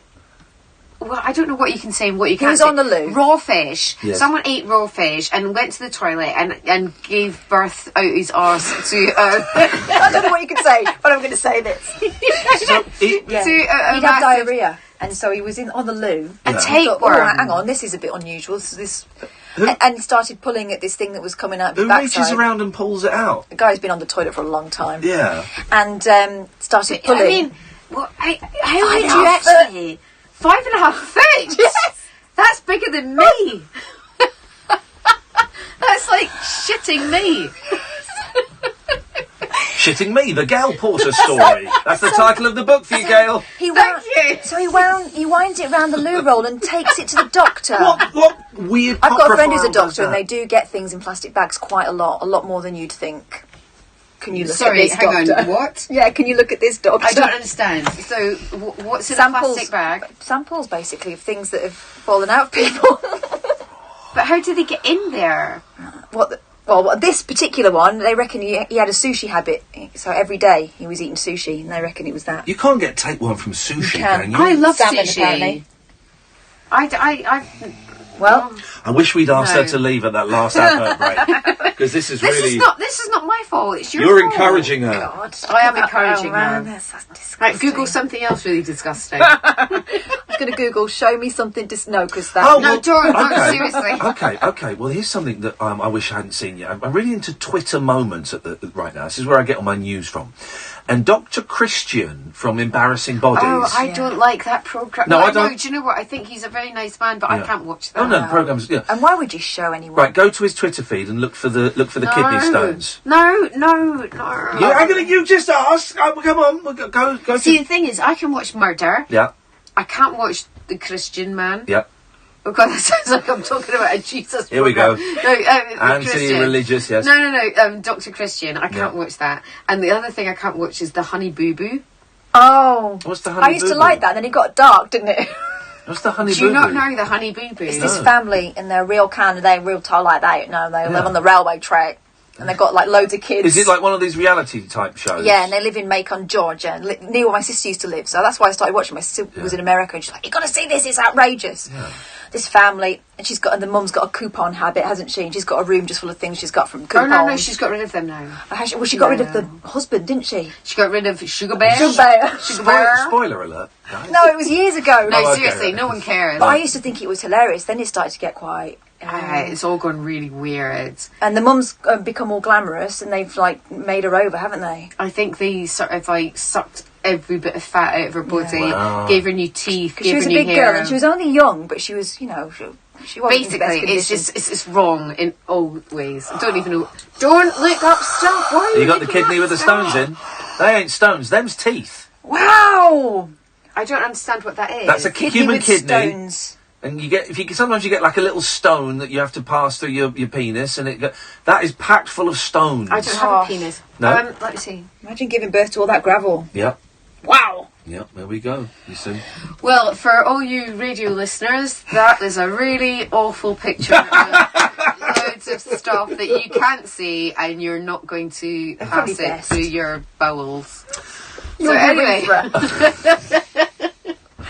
Wow. The internet's a horrible place for pictures like that. I don't need to see I got put off ducks, didn't I, the other week? Sorry? Someone told me to Google duck's penis. Oh my God, I'm never feeding those animals again. No, I'm not joking. When someone says that to you, do you actually do it? Yes, of course I do. Ian, what are you... You actually do I didn't tell her to Google ducks' penises. Have you seen a duck's penis, though? Why would I possibly want to... Show her. And also... No, don't show me, I swear to God. I don't think we can. I think we might be arrested. And also, you can't say penises. Is it not peni? Yeah. I mean, what's the plural? A duck's not going to complain about how we... Well, I am. The lady duck would be complaining. Flipping out. That's hideous. More than one of those things. I just... So anyway, it's 11:36 and you're on Iain Lee's radio show on talkRADIO. Someone's having a really weird dream. They're half asleep. 0344 499 1000 is the telephone number if you want to give us a call. Do you miss, being on telly lots and doing all that kind of stuff? Do you know what? I kind of do sometimes, but also I kind of don't. Yeah. I always look back on everything I did, and I think I'm so lucky to have done the crazy things that I've done. And nowadays, I just... Yeah, I do sometimes. Yeah. Just, I miss things like doing TFI Friday, because that was great fun. And I miss things like Wish You Were Here. So you'd be, Did you do Wish You Were Here? Yeah, I did Wish You Were Here for 4 years. Did you? Yeah. That's incredible. So I'd be, you could be somewhere like in the Scottish Highlands, which would be amazing, but freezing. And then you'd be in Bali the next week. Wow. And you could not complain about that in any way whatsoever. And then you could do Top of the Pops, which you cannot ever say...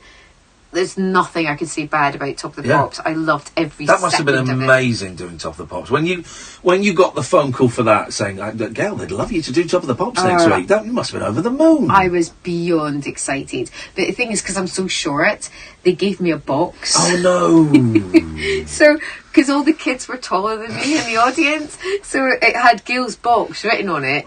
And so we'd have to go from, like, place to place to place and do the different links. And they go, there's Gail's box. And they put me up on the box so that I was, like... taller than the children. I was like, hello, it's Gail Porter, it's Top of the Pops, and you're all taller than me. But it was the best job. Best band you had to introduce on the Pops? Oh my God, okay. This is not being a bragging thing. This is something that actually really happened. Yeah. So I worked for lots of charities, and then it was Wembley. And I had to go onto the stage in Wembley and talk about this charity that I was working for. And I said, and please welcome onto the stage, David Bowie. Wow! Come on!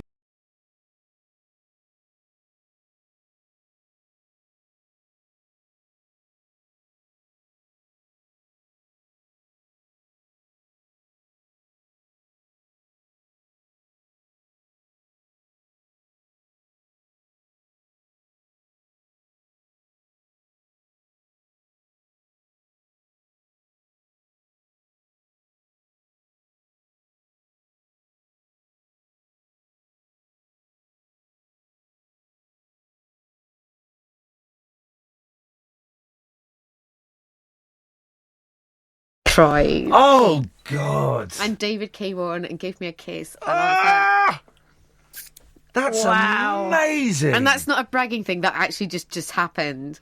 So and it was. I didn't like it. Yeah. Okay. So I told him that, which but it was him and Billy Crystal.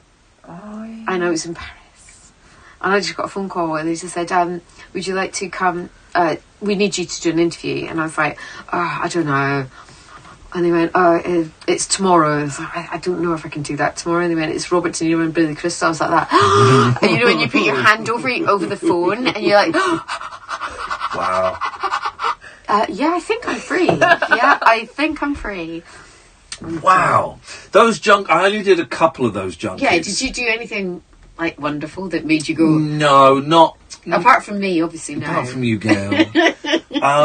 No, I mean, my stuff was the best stuff the best people I've spoken to is on the radio, and it's people like, you know, Ray Davies of the Kinks and Ringo Starr. Ringo Starr for me was the one. I mean, I love the Beatles, and to get the gig and I love Ringo. I think Ringo is greatly underrated as a drummer, and he's in the greatest rock and roll band of all time. And I was waiting for him at Apple, and Ringo walked in and went, "I know you," and he'd seen me on TV, and I was like, "Oh, Mr. Starr." Did you do the whole like? I did. I just giggled like an idiot, and it was, you know, but nothing coming close. Cool. Oh, it was great, but no David Bowie's or Robert De Niro's though. That's No, I was extremely lucky because I did a film show for about 4 years. So everyone from John Travolta, Leonardo DiCaprio. Yeah, I got to interview them. It's funny, isn't it? You know, you got your one daughter, haven't you? Yeah. Is she impressed by any of that stuff? Is she at the stage of Mum, you're embarrassing me? Who cares about that? I think I'm more embarrassing than anything, but I think she's got that kind of like she's on the kilter. Right. Yeah. So she's kind of like, I know that you could have been possibly cool. Yeah, yeah. But I'm not gonna play that game with you. Yeah. So I'm gonna go down the embarrassing route, but you know, don't tell anyone. But I do think you're cool slightly. Yeah. Do you know what I mean? It's that kind of yeah. So yeah. And also it comes around. It's 16. You know, everyone's nuts at 16, aren't they? You know, it's a strange age to be. But at some point as well, her friends would be going, "Your mum interviewed Robert De Niro and introduced David Bowie on stage? Are you insane? That's incredible! She's the coolest person ever!" Well, yeah, that would be really cool. I think her friends think I'm cooler than she thinks I'm cool. What did David Bowie smell like? I bet he smells nice. Do you know what? It was the worst interview I've ever done in my entire life because after I introduced him, he came backstage and there was me and Jamie Theakston. Oh, yeah. And he sat down and his beautiful wife, Iman. Yeah. I've never seen anything so beautiful in my life. She's like, it was like a gazelle, just this most beautiful woman. And so he sat down to do an interview about the charity we were working for.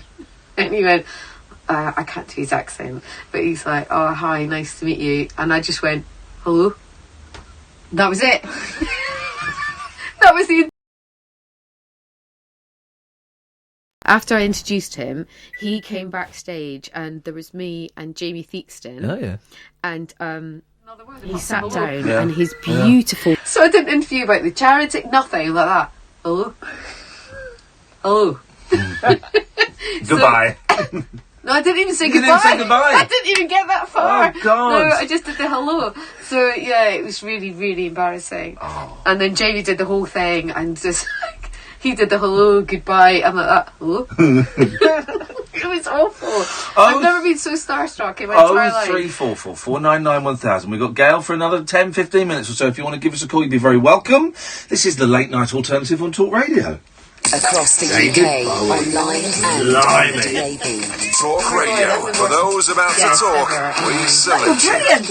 From putting up blinds to plumbing in bathrooms, there's a local hero for that. And from tiling floors to fixing electrics, there's a local hero for that. It's easy to book a trusted tradesperson at localheroes.com. Plus, all work comes with a 12-month British Gas guarantee. Join the thousands across the UK who've already used a local hero. Search Local Heroes. Gail, you're great. I'm listening to this and masturbating with a knife. I want to kill you. So this, I'm joking. I made that. Golfer Charlie Guys, that is teeing off with his Charlie Hall was looking for. Can Wasps defend their title in the Vitality Netball Super League? That's my... And watch the Red Roses defend their crown. I just imagine that's like the ultimate fan thing to do. Live on Sky Sports. Feel it all. Just imagine it. You're Harry the Plumber. Yeah. A successful small businessman like yourself needs protection. Meet Lars and Vlad. They're big. Big shot lawyers, that is. See, they create and check legal documents that you can download. Oh, this is great. So you're covered. And this legal document service comes with your direct line insurance. Wow. Direct Line's public liability insurance includes a legal document service. Can your insurance do that? Search Direct Line Public Liability Insurance. New existing customers underwritten by UK Insurance Limited. So, I think you might have forgotten about me. I'm up here on the ceiling. You smoke alarm? Maybe I slipped your mind, but the thing is, I might not be working. That means I might not be able to warn you if there's a fire. I know I sound anxious, and you might not realise it's a matter of life and death. But if you think about it, it kind of is. So how about you just press my button and make me beep? Then we can rest easy. What do you reckon? Smoke alarms. They need to work to keep you safe. Press to test. Monthly is best. Oi, move over, football. Cheltenham's coming through, and nothing gets the heart pounding harder. But could it be better? Sky Bet think it could. That's why every day at Cheltenham, for new and existing customers, it's money back as a free bet if you lose in the first race. We've no offer like it, because there's no festival like it. Sky Bet, Britain's most popular online bookmaker. When the fun stops, stop. 18 plus, begambleaware.org, minimum odds, eligibility restrictions, max refund £20, T's and C's apply. Right now at Wren, all kitchens are half price, plus VAT free when you buy 5 or more fully assembled units. Hurry, offer ends Monday the 19th. Riders to the gate, riders to the gate. That's right. I don't know what you're doing. All right there, Liam. I'm having a shelter. What, you're reading the Sun now? Yeah. Every day at the Cheltenham Festival, there's a free bumper edition of the favourite pullout. Yeah, but... It's got all the info and all the runners and riders at the festival. Look, there's me. Why the long face, Liam? You're supposed to be in the next race. What? Pick up the Sun and have a Cheltenham belter every day at Cheltenham. You've watched the cult TV show, you've seen the controversial opera, you've read the best-selling book, and you've drunk the intoxicating aftershave. Now, check out the Jerry Springer Radio Show, right here, only on Talk Radio. Join me, Jerry Springer, live on tape from a coffee shop in Kentucky, and enjoy the very best conversation, recreation, and just a little caffeination. It's tales, tunes, and tomfoolery on the Jerry Springer Radio Show. This Sunday morning, from 6. Only Talk Radio will get you talking. No rules nocturnal nattering for night birds, nurses, and los farados. Right, cool. The Late Night Alternative with Iain Lee on Talk Radio. If you were watching on YouTube or Periscope, you'd have heard us with Gail Porter discussing Zach Galifianakis. Sorry, I've been watching this programme called Basket. Yeah. And it's Zach playing him and his twin brother. Okay. And he's got his mother, who's played by a comedian who I can't remember. It's a male comedian. Yeah. But anyway, it's just funny. Is it good? Is it on Netflix? Or? It's on Sky Atlantic. Oh, you don't have that? No. But he's good, Zach Galifianakis. I like him. He's clever. Yeah, he's good. There's a really good documentary from about 10 years ago. It's him, Brian Posehn, and 2 other comedians. Can't think of the names. And it's basically them doing like a small little tour. And there's just a brilliant bit where Zach Galifianakis sees this like sort of I love it. Can you say that again? Because I can't say it. Zach Galifianakis. And he sees this doo-wop group like on the street corner, and he goes up to them and he says, "Look, I'm doing this comedy gig tonight, and I've got an idea. And if I give you like $200, would you come and come and?" And then it cuts to the gig, and he does this.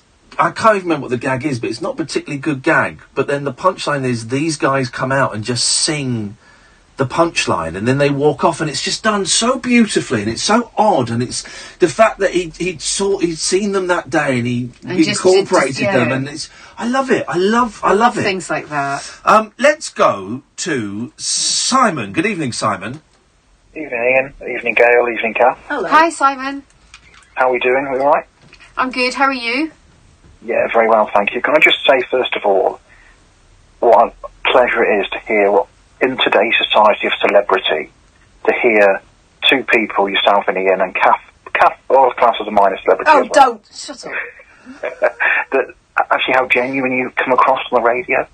If you look at the world of social media and the way that people just come across not genuine at all. But listening to tonight, it's been brilliant. You know, I start the hashtag Gail Porter for Talk Radio now. Fantastic. I should just say that during the break we're downing shots of tequila, snorting cocaine off of the back of donkeys, and this is all fake. The sincerity is all fake. Simon, I just had a glass of water. So we know there's $1 to be made in sincerity. Simon, that's really kind of you to say. Gail, can I ask you, like, Celebrity Big Brother? Yeah. Sorry, I'm laughing out loud because I'm nervous, and I've been there and done that and got the T-shirt. So, out of interest, do you keep in touch with anybody that you met on Celebrity Big Brother? Really? No, I don't. Okay. Obviously, you keep in touch with the couple. Well, I think if someone contacted me, I'd be. I'd say hi, but I think, when we all come out at different times, and it's not the sort of thing that you exchange numbers, and I was just quite happy to get home and clean my own house as opposed to cleaning. I cleaned that Big Brother house from top to toe, didn't I? And I made a huge amounts of cups of tea, so I was kind of like happy just to get home and hang out with the cat. So Did you start your own cleaning business afterwards or not? I should have done, actually, because I'm so in love with cleaning. My house is amazing. I'll take pictures and put it on the internet, because honestly, it looks obviously like it looks like a Miss Havisham from. A question for Ian as well. Yes. Out of I'm a Celebrity and Celebrity Big Brother, which do you think would be the easiest to do? There's a question. I would think I'm a Celebrity is easier to do. I would think so. If I got offered I'm a Celebrity, I would have done that in a million years. Yeah. Being stuck in a house. Yeah. That's the thing. The bits I found hardest in the jungle were when I was stuck with everyone. The afternoons and the food coming and the meal preparation, all of that. I found that so uncomfortable. Not necessarily because I dislike people. I did, we locked horns with them, but I just being stuck with 10 other people. I found it excruciating, and it was a joy to get when they Ant and Dec would come in and say, right, Ian, you're going out. Oh, fantastic! I'm out of the camp for 4 hours. I get to go and show off a little bit in front of the cameras. I'm away from everyone for 4. It was a relief. So, having seen a lot of Big Brother and done some of the spin-off shows on Big Brother, it just looks so claustrophobic in there. It is really claustrophobic, and it's an odd thing. What would you rather do, Simon? I think Celebrity Big Brother, the reason being the tasks seem to take longer, and so you've got more to do. I think there'll be a real boredom factor in the jungle. Oh, Simon, believe you me. You sit in a front room for 24 hours. Yeah. So what happened as well, because, what you don't see on television is like what Ian went through. You don't see that they're sitting around all day with no interaction with anybody else apart from the people that are with you. So there was one day that we had nothing, no talks from Big Brother, and we were all just sitting, and we were like shut in one room for 24 hours. We didn't have a clock, and we were just all sitting there. It was a bit kind of crazy. The clock thing is weird, isn't it? The clock thing was because really you're not allowed weird. watches or clocks, and because we would go out of the camp to go and do the trials, and you'd meet a film crew. And they all had bits of tape over their watches, and so it became a real challenge to us to try and find out what the time was. And then we worked out that some people would put their watches forward 2 hours. It was all mind games. Oh, they would mess around their watches, and there was one guy though that would tell you where you had to stand when you walked out. And he would show you his phone, because he'd take a picture of where you had to stand. And we never looked at the picture. We just looked at the time on his watch, on his phone, and go, right, it's 10:42. And you'd go back to camp, and they go, did you see what the time was? We said, I saw 10:42, and that was probably about 2.5 hours. It was insane. Gosh, isn't it funny what you use to kind of anchor yourself in it? But you know what? It's an experience. You have to just go. Do you know what? I've been put in here, and it's done. It's not the worst thing in the world. Yeah. But Simon, it was incredible, and people are you get stuck with people that maybe you do like and you don't like, and you just have to get on with it. Do you have any idea before you went on who was going to go on there with you? I think about a week before there was kind of like inklings of who was going on, and because I don't really watch telly that much apart from Netflix and murder, and then and then so I was like seeing these people that I didn't really know who they were, so it didn't really mean too much to me, and I was just in some ways you're better off not knowing, aren't you? No, exactly, and I was just thinking, do you know what, it's a job and I'm going to pay the rent, to be honest with you. And do you know what? It was fun, and I will look back on it, and as much as sometimes it could have been a little bit painful, it was another experience in life, Brilliant. Thank you, Simon.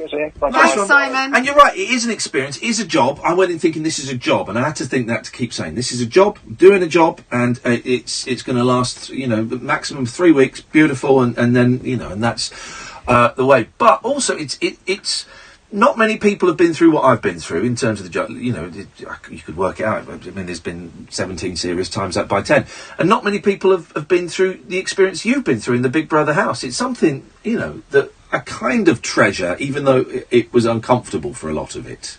Yeah, no, I mean, it happened, and I remember I think it was like the week before I went in, I was thinking, oh my gosh, what am I thinking of? What am I doing? You probably had the same kind of thing going, am I jumping out of a helicopter? I wasn't. I was just going to be locked in a house with a bunch of people.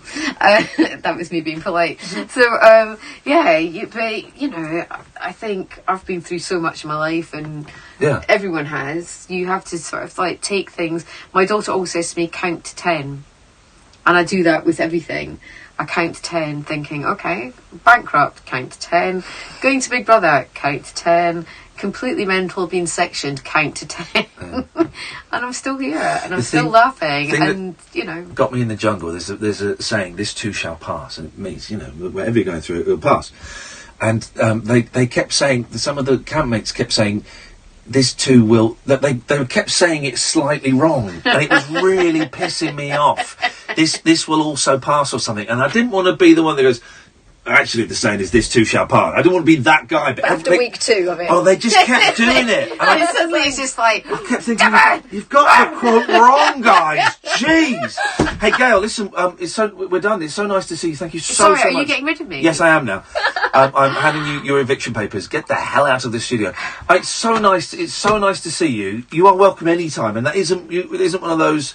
Hey, it'd be great to have you back. Anytime you're bored, you want to pop in. Anytime you're bored. Oh my gosh, you're actually just like digging it deeper and deeper. What do I say? Gail, so basically, with your non-life at the moment, would you? Yeah, do you want to just like call us up? Next time, bring the cat. Oh my god! Oh, bring the cat. Yeah. You're just making it worse. Seriously. Bring the cat, strange lonely cat lady. I'm just like, oh, hang on, sorry, there's someone outside. Excuse me, do you want a friend? Basically, I just never contact us again. It's an awful 2 hours.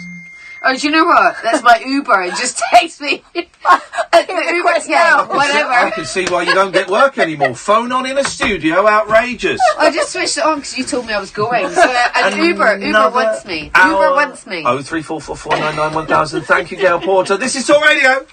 talkRADIO. Oh, thank you so much. Thank you. What fun. Oh, I loved it. It was brilliant. We'll get you talking. Well, anytime. We'll get you back. Well, I'm going to make that into a entertainment pack for £20 a month. Then do what I do. Add your own. Add it Just £5 a month. Loads of fun. Or you have the right to add over $400 then. The whole lot for just £5 a month. Start with Sky Entertainment. Then make it yours. Search Sky TV. £20 standard setup for new customers. Hit load at no cost. New 18-month min-term. Requires compatible box and broadband. Terms apply. Hello, I'm here at McDonald's with Hannah, who witnessed a legendary event. Tell us more. Ah, that was lovely. I was in line when I saw them place the most succulent-looking, crispy-coated chicken breast fillet in a bakehouse roll. Then what happened? They asked for it with hot and spicy mayo. Sounded tasty. Tasty stuff indeed.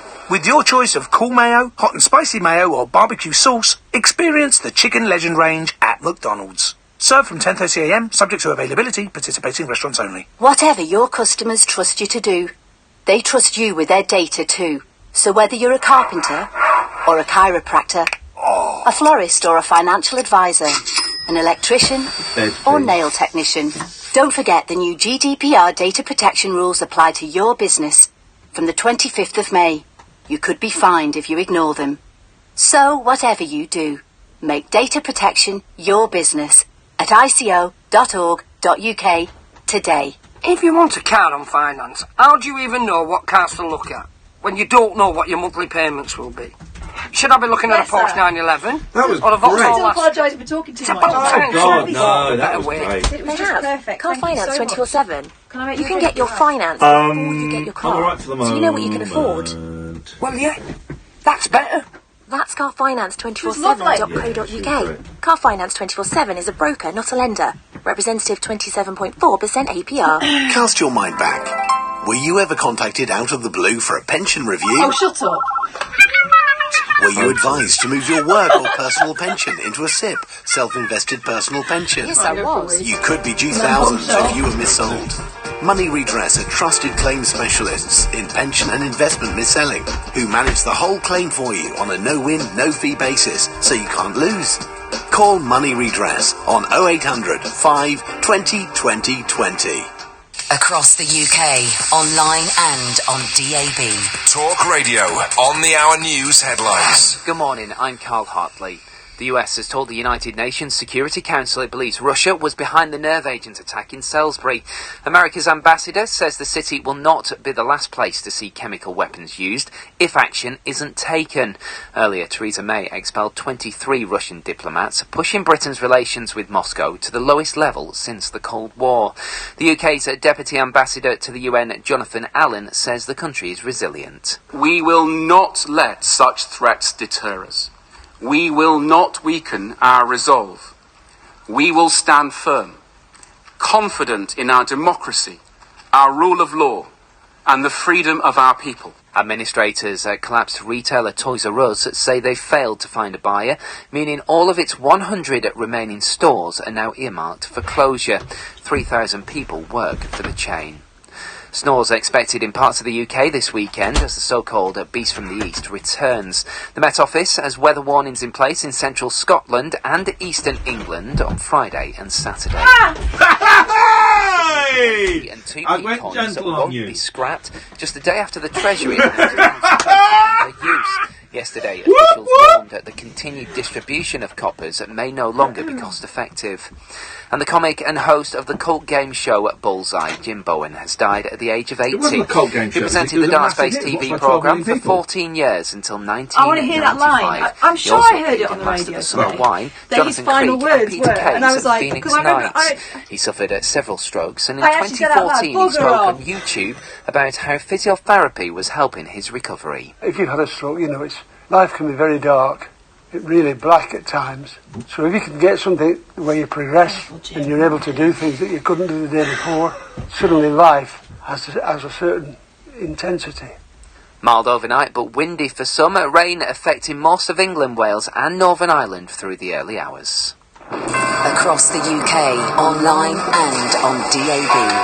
Get an earful of unusual nocturnal emissions with radio's Lord of Misrule, Iain Lee. No relation, thank God. Unfiltered Night Talk with the original king of unconventional conversation. The Late Night Alternative with Iain Lee on Talk Radio. 0344 499 1000, Talk Radio on DAB, on app, and of course online. You can watch the show, periscope.tv/Iain Lee, or if you go to youtube.com/rabbit hole. If you subscribe to the YouTube channel, if you click the little bell, then you'll get a notification every time I put a video up there or do a live stream. Isn't Gail Porter fantastic? Brilliant. Absolutely fantastic. She was still apologising for talking too much as she left. And I was like, no, it's absolutely perfect. Loved it. No, she was great. We'll definitely get her back again. And what was interesting, I thought, was did you notice how she get embarrassed sometimes? She get properly embarrassed, and it's just fascinating. And I'm glad we spoke about when I upset her as well, because I've kind of carried that around a bit. I'm glad she's cool with all of that. She's good. We'll get Gail Porter back again. If you want to follow her on Twitter, at Gail Porter, GAIL Porter. We have another hour to go before Paul Ross comes on at 1 o'clock. 0344 499 1000 is the telephone number if you want to give us a call. You'd be very welcome to. Hey guys, the snow's coming back. Hey! Britain is set to be clobbered by another beastly blast of freezing rain, gale force winds and snow. Yes, love it. Well, I was going to get my scooter out of the garage at some point in the next couple of weeks and have a ride on it. I'm away next week. I go away Saturday and I come back on Sunday, the 25th, I think it is. I'm away for over a week and I'm going on a cottage in the middle of nowhere in Wales. Why are you talking like that? Because, I don't know. And I'm hoping I hope I get snowed in. I still haven't decided whether to take the dog or not. I mean... If you take the dog, you have obligations to that animal. Well, yes. I want to go and walk a lot. I'm going to take books. Take the dog then, because that I'm will taking force books. you to walk. I found a load of Bruce Lee rip-off films on Amazon Prime. So I'll take my PlayStation. Going to take my retro game thing. And I've set myself a couple of little chores. I want to do a little bit of writing. A couple of little chores, but I want to go out for long walks. I want to lose a bit of weight. Racing walks. Yeah. But do I take the dog? I mean, I don't like the dog, but she's not getting as much exercise at the moment as she likes you. She does like me. I might take the dog. But I'd like to be snowed in. That'd be great. The mercury is set to plunge. Does anyone actually have a barometer that isn't an old person? Is it a barometer? You'd always... people trying to be posh would always have one in their vestibule. Which I don't think is the ideal place to keep a barometer, actually. But who actually looks at the barometer and taps it and goes, oh, yeah, well, the pressure's down. What does that even mean? Pressure's down. Anyway, if anyone could explain barometers to me, that would be great. The mercury is set to plunge again as powerful gusts hit the UK today and tomorrow. Yeah, hang on, what does a barometer actually do? So hang on. So it's mercury, and it's to do with air pressure, right? Hasn't it got a couple of bits on it? Well, no, one would be a thermometer, Yeah. and one's That's the mercury bit. No, the barometer's mercury. The thermometer's not mercury, because mercury reacts to heat differently. Isn't it? Hang on, Tony will know, because Tony's, if I say this before I put him on, Tony's an old man. Tony? Hello. Oh, it's different, Tony. Well, tell me what a barometer does, please. Does it not measure pressure or something? Yeah. Is it mercury in a barometer? No, I don't think it is. Oh. So what? So mercury? What? So what's in it then? I have no idea. I don't know why you're it's mercury in a barometer because you reset it with a magnet. You reset it with a magnet. Reset it with a magnet. It's definitely a metal. And mercury is the only liquid metal I can think of. Because you would reset it with a magnet. You put it back to zero with a magnet. That's how you would do it. Pretty sure. 03444991000. It's the barometer phoning, guys. It's what everybody has been waiting for. Yes, Tony, what did you call it for? Well, I was the UFO guy from last week. Okay. Oh, the one that was member of a secret UFO organisation? That's the guy. I got you. Yep. Are you a little bit more sober this week? Yeah, obviously. Well, you slurred the word obviously. And now you're whispering under your breath. Which implies to me there's been a few drinks. No, I wanted to talk to you about something else weird that happened to me, if you would like to hear it. I would love to hear it. Yes, I would, Tony. Would you like to hear about ghosts? Is that... Yeah. You would? We always want to hear about ghosts, just so everyone is clear. Yes. Yes. Thank you, Catherine. You're a lovely person. He's so pissed again, this No, fella. I don't care though, he's being charming. Saying I'm lovely. Oh, God. Go on, Tony. Right, okay.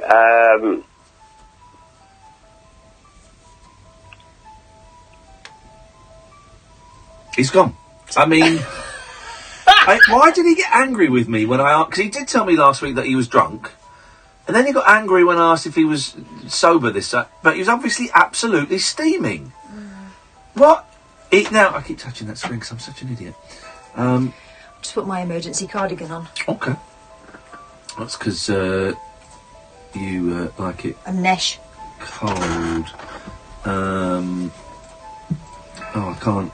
Let's see if we get Tony back. I don't know, my computer's gone a little bit to cock, so I can't do it. I don't know what's going on with the computer tonight. So, Britain is set to be clobbered by another... We don't need the spooky music now. No, it's over.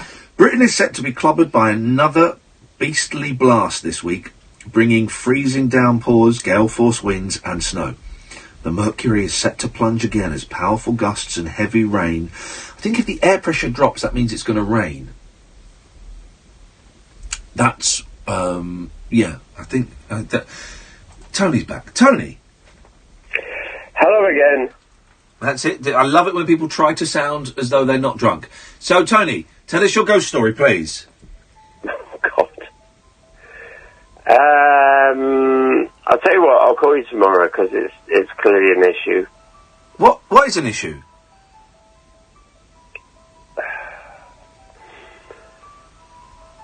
Tony?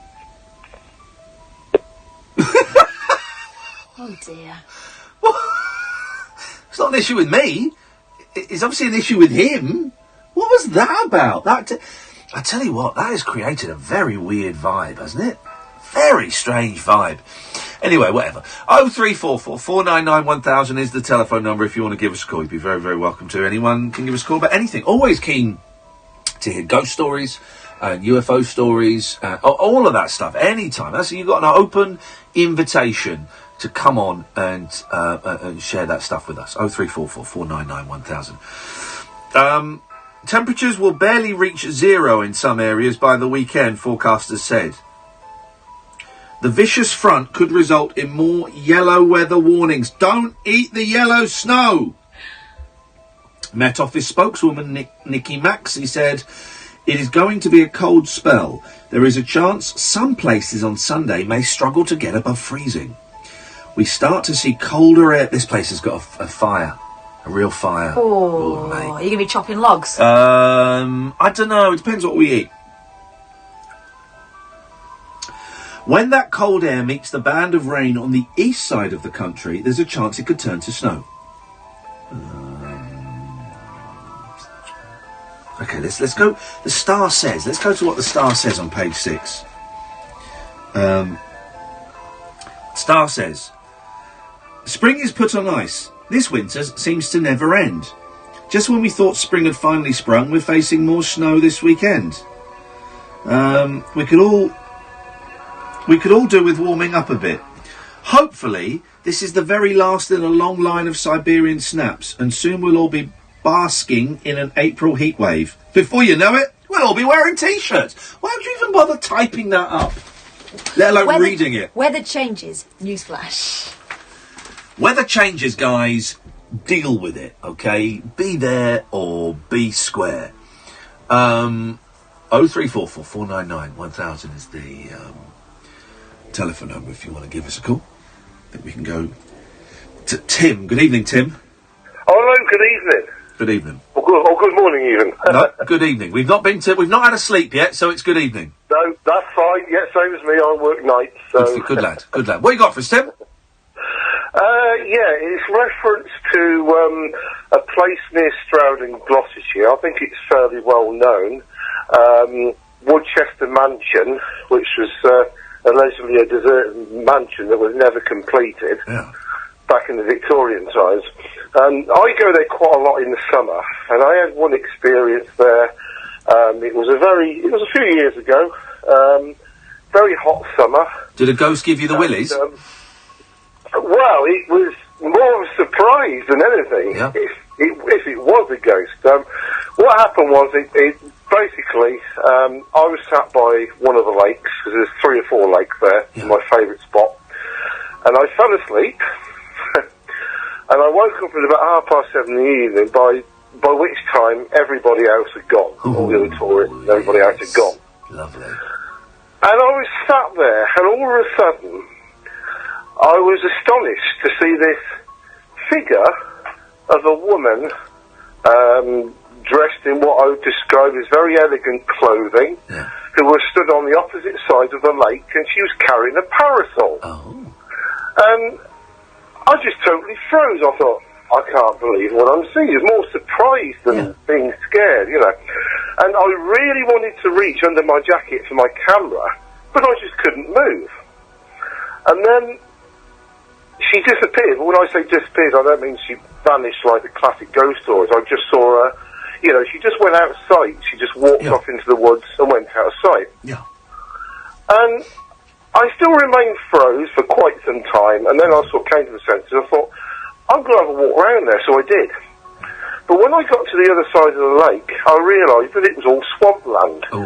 And therefore, it would have been impossible for any living person to be walking through that. Yeah. So that was very odd. Anyway, when I left, there are some people, I think, that do contracts and things like that occasionally do work at the house. Yeah.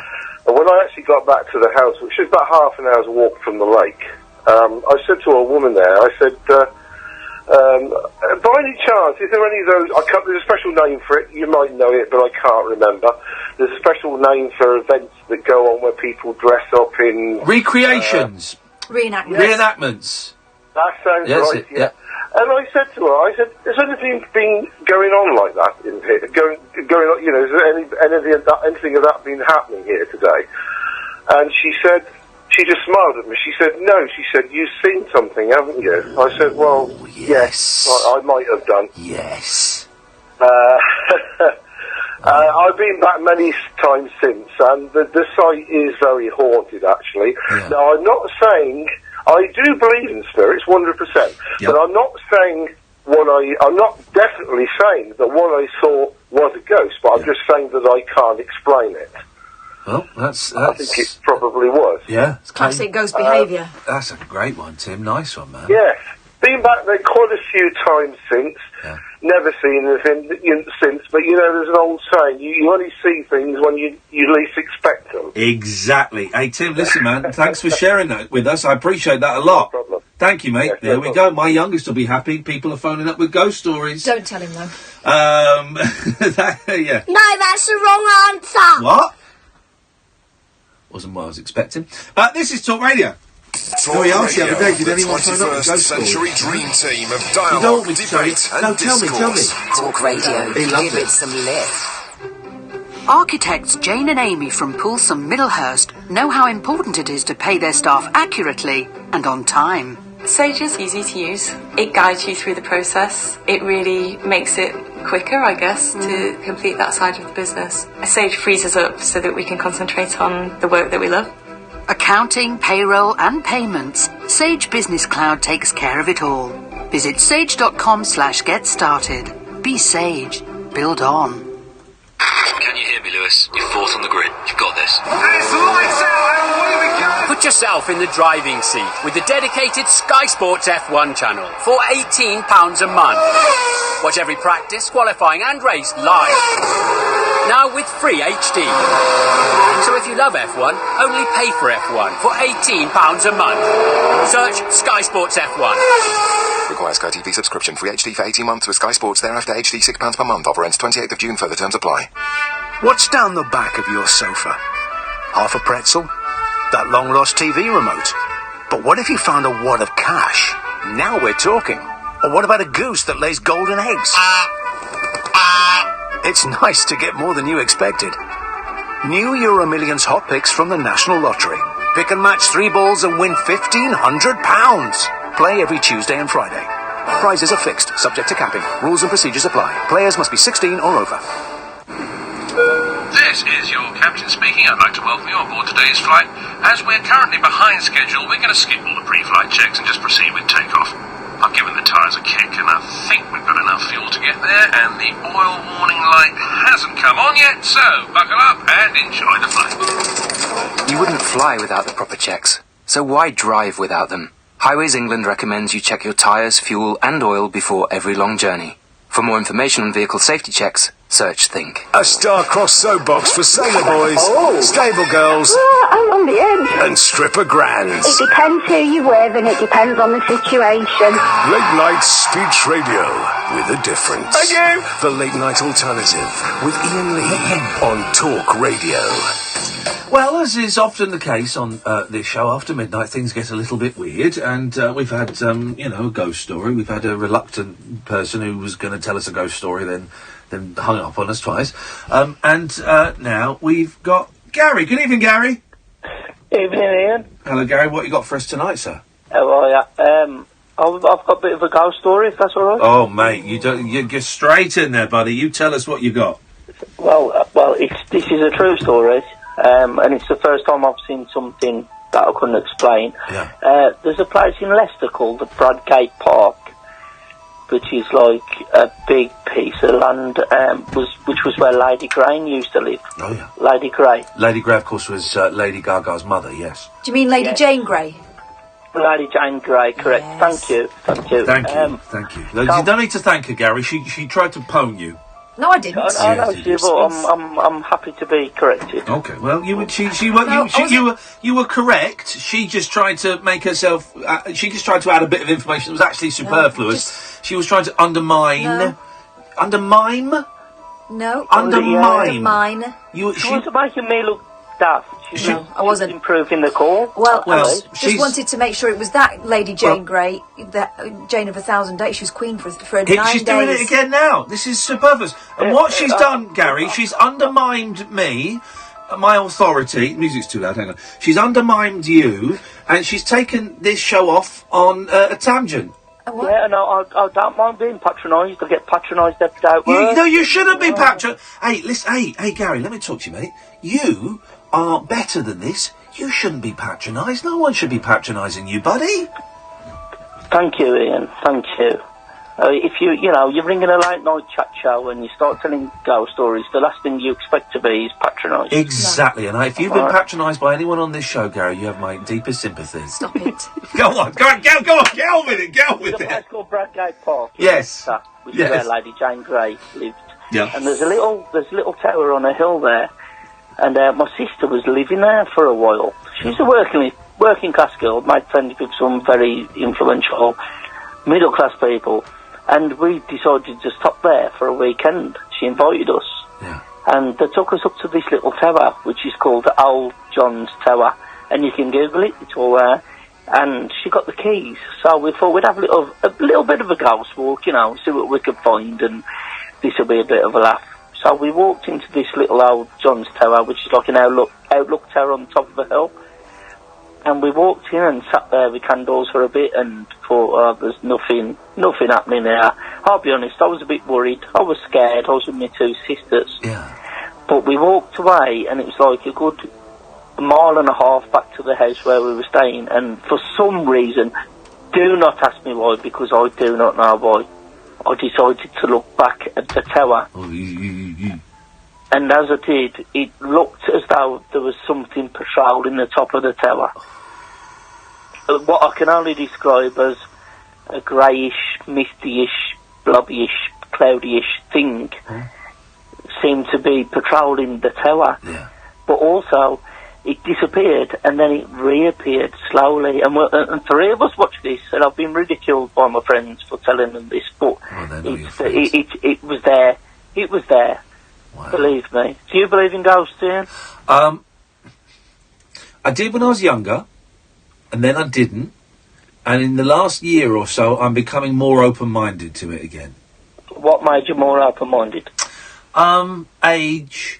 I was going to say wisdom, but actually it's the exact opposite of wisdom. It's realising that I don't know anywhere near as much as I like to think I do, and we as a species know almost nothing. Yeah. And there's gotta be more stuff out there, Gary. I agree.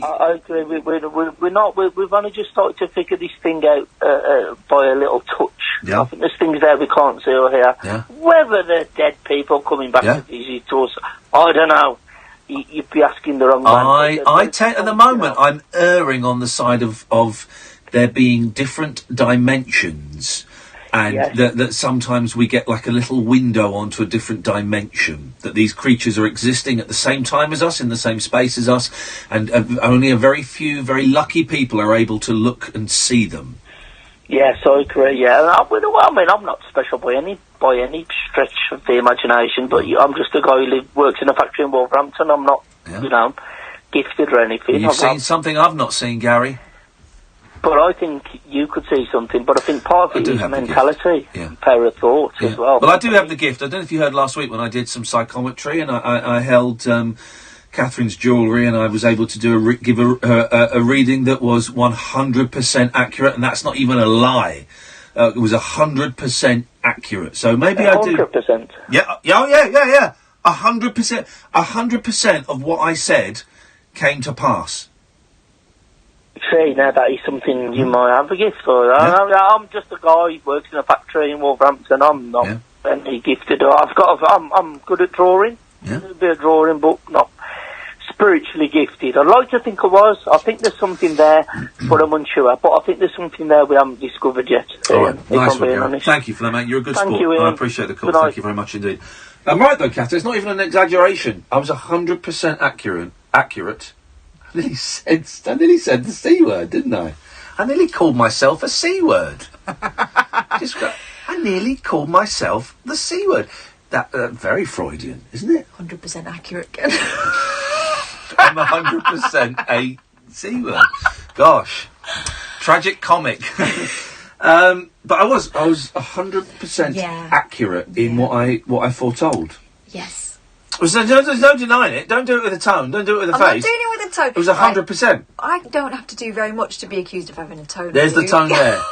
There's the tone. And you do what's this with the making the circle with the finger and the thumb to highlight. I don't have to do anything to be. Well, what's this? This is an aggressive. They're the glasses of truth I'm forming. Okay. The goggles of the future. Here we go. I thought this guy had died or had gone to prison for nonsense, but he's back, David Babcock. Thanks for having me on the show. Yeah. Well, thank you very much, David. So which was it? Neither. Do you remember I told you I was going on safari? Yeah, I mean, I'm going to say just to make this call a little bit shorter. Yeah, it went badly. Oh dear, what happened, David? I got lost. Anyway, you're doing ghost stories? Yes, we are. Would you like one? Yes, we would. Right. Ian, give him the music. Hang on a minute. Someone sent me this thing that's happened on BBC Breakfast. Let me listen to this first.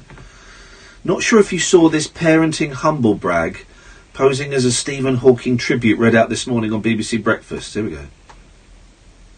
And today as well, because lots of people want to speak to him, and thank you so much as well for all your messages that you're sending about Stephen Hawking. So many of you are inspired. I love this one from Gavin. Our 11-year-old daughter will be devastated. She's read quite a lot of his books.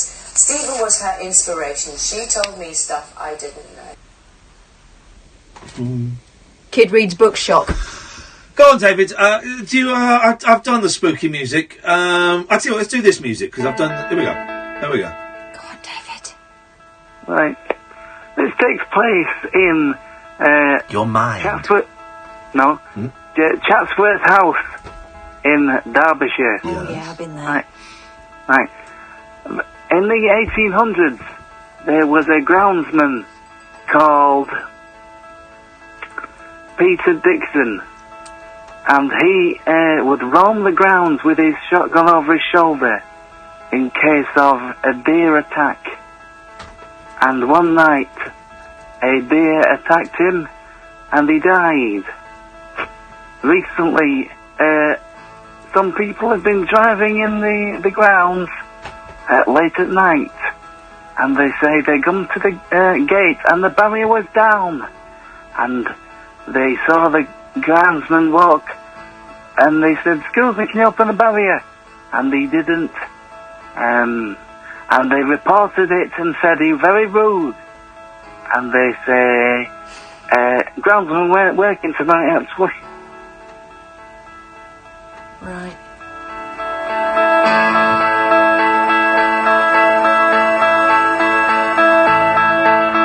So what? It was ghost. Oh, was it? Oh. Fair play. No, that would shit you up. Thanks for that, David. Let's go to Barry. Good evening, Barry. Hello, Barry. Hello? Yes, Barry. Yep. Hello. Hello, Ian. Hello, Barry. How are you doing, Paul? I'm doing very, very well, Barry. Are you in the same room as your telephone? I've just walked out, Paul. Oh. Okay, what you got for us? I wanted to phone up. There was a couple of things. The first one was I wanted to pay respect to your previous guest, Gail Porter. Oh yeah, go on. I don't know if you remember. I was in the jail, and I went in the jail in the 90s, and basically Gail, she was on my wall in the cell. Like, you remember Raquel Welch, like in Shawshank Redemption? Yes. I had her on my wall. Oh. And it was, I don't know, she said she was getting an Uber home, and I know she's been through a rough time and that, but I just wanted to say that I still would. Okay, that's great. And the second thing... Slightly rude. No, but I thought it was, maybe cheer her up in case she was feeling a bit down. Yeah, I don't know. It's not, no, it's a nice thing. It's a nice thing, Ian. I don't know. I promise. Hang on. How does that make you feel, Catherine, as a woman? Well, it doesn't fulfil us. It's a bit... It's a bit reductive, isn't it? Yeah. But anyway, carry on. Yep, go on. The second thing I wanted to talk about was unconnected to that. Was I know you're a big music fan. Yep. So I want to talk to you about, like, your favourite band, because my favourite band hardly anybody talks about. Yep. But I think they're brilliant. I don't know, they begin with a B, you can imagine. The B-52s. Yeah. Great band. Lobster Rock, great song. Rock Lobster. Oh, Rock Lobster. Yeah. What do you think about the B-52s? I think they're underrated. I think they're rated just about right. Yeah, good. Yeah. Fred, the guy's called Fred.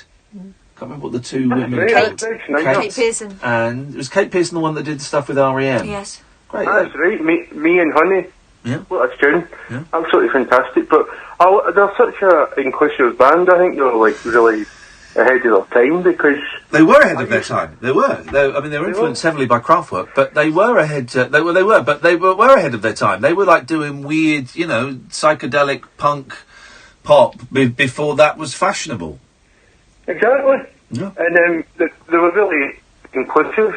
Like, I went to like a lot of their gigs.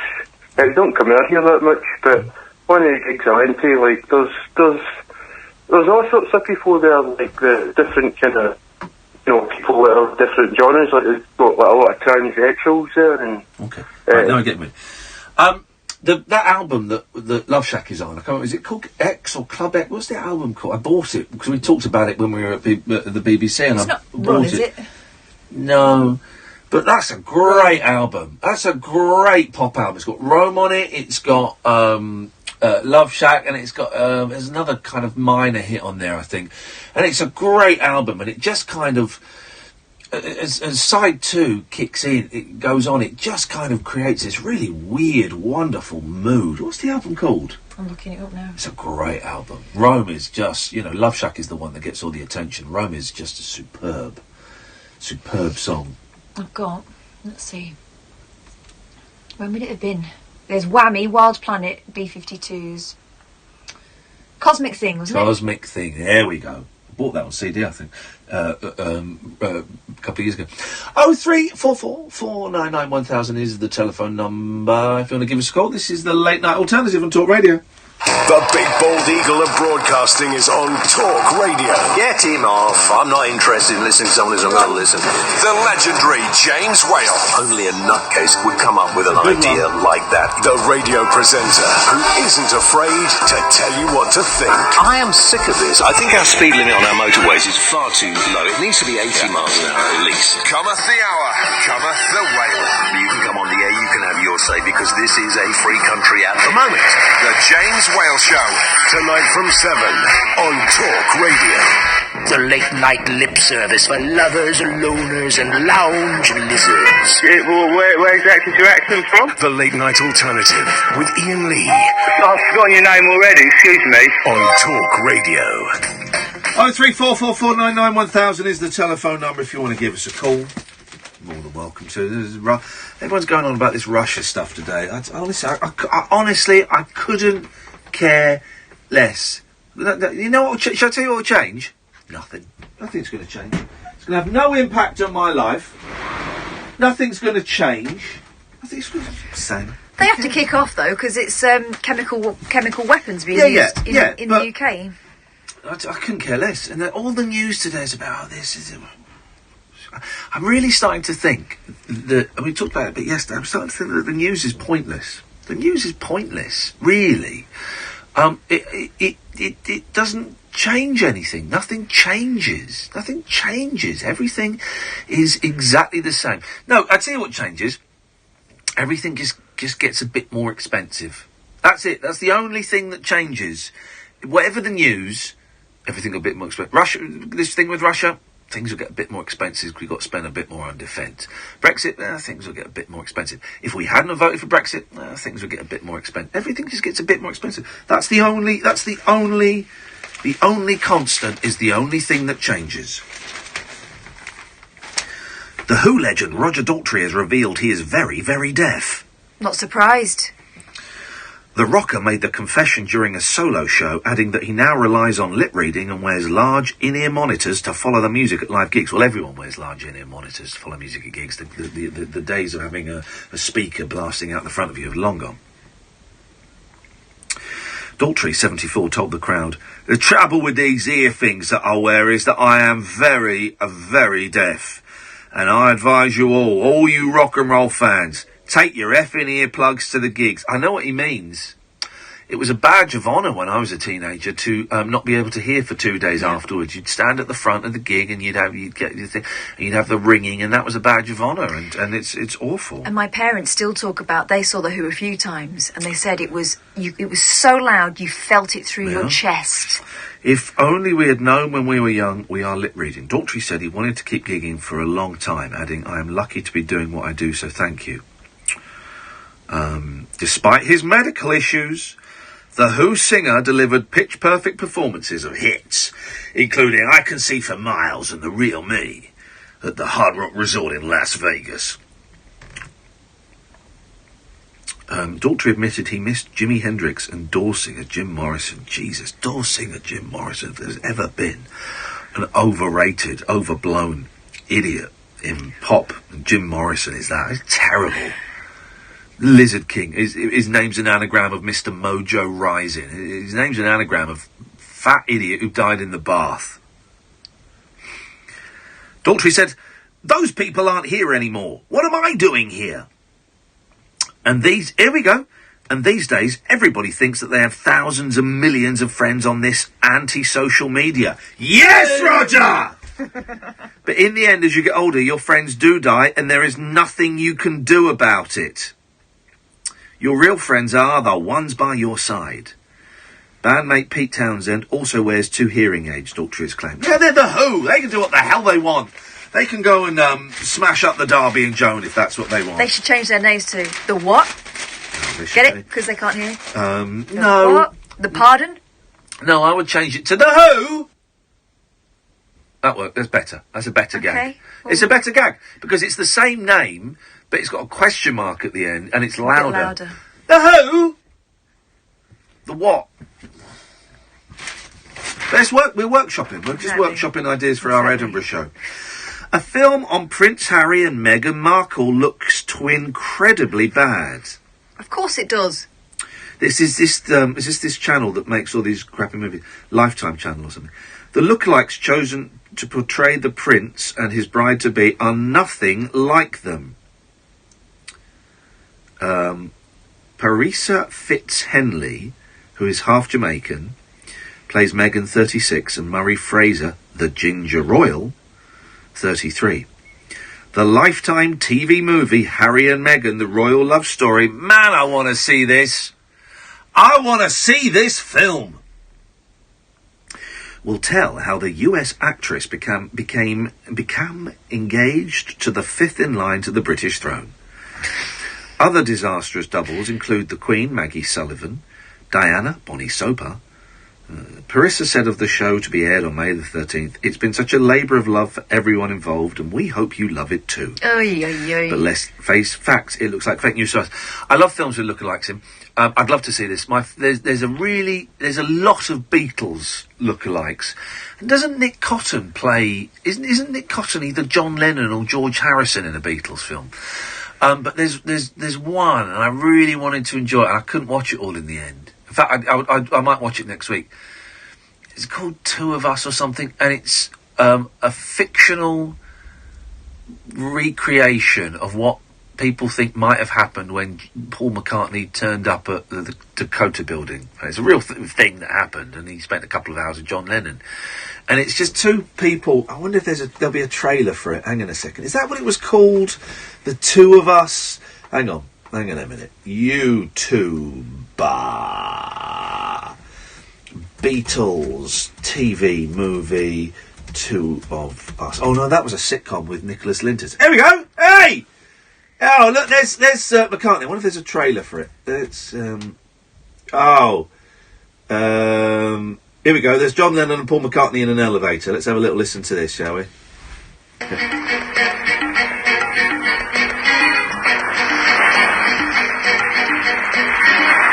going up on the roof for a bit? Yeah, all right.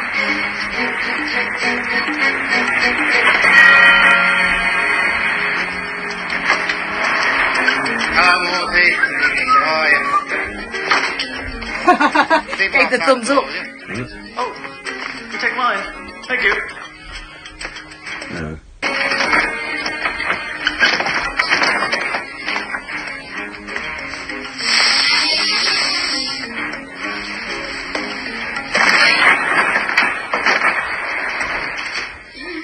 Okay, well, you got to say to Raven. Anyway, the Two of Us. talkRADIO. Across the UK, online and on DAB. Access all radios. talkRADIO. Give it some lip. It's your last chance to get up to 50% off sofas in the DFS price snap. Better be quick. Savings end Monday. DFS.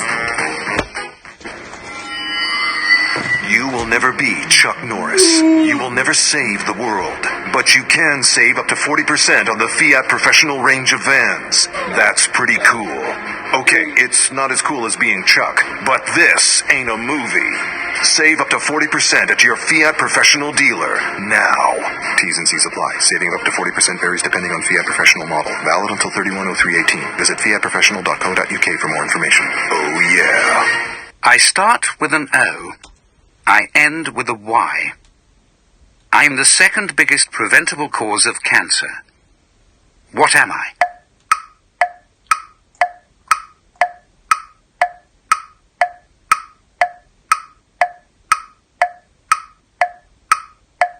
Did you guess it? The biggest preventable cause of cancer after smoking is obesity. Search Cancer Research UK Obesity for the facts. At Wren, we put our heart and soul into every kitchen. But don't take our word for it. Your Home magazine voted us Best Kitchen Retailer 2018. Visit today to find out why. Mayday, mayday. Open the airlock. Okay, keep your hair on. Right, engaging airlock. Now, where is it? This one? Airlock, engage. Oh, yes, come on in. Yeah, it's a spooky The ship's gone. Hey, oh, come on. Oh, really? Your internet's gone again, is it? What's the point in playing this game if your broadband keeps You're going? going to do it. Just get You've not really got any... Get Vodafone. It's almost like you think you've got Vodafone savings. guarantee your home broadband speeds or money off Hey, until come it's on, mate. fixed. The future's exciting. No, Ready? 18-month agreement subject to credit check and availability. Guaranteed minimum sync speed from your local exchange and your router or claim money off your next bill. New and upgrading fibre customers only. For full details and terms, visit vodafone.co.uk/broadband. Across the UK, online and on DAB. The incredible new sound of talkRADIO.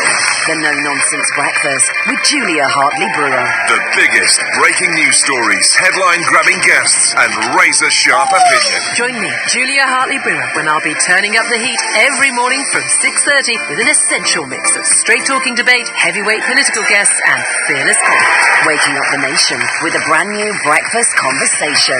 The no-nonsense breakfast with Julia Hartley-Brewer. This morning from 6:30 on talkRADIO. The radio show where the owls are not what they seem. Do you or have you ever watched Twin Peaks? The late night alternative with Iain Lee. We could be dreaming and meeting each other in our dreams. On talkRADIO. 0344 499 1000 is the phone number. Last 10 minutes or so of this show.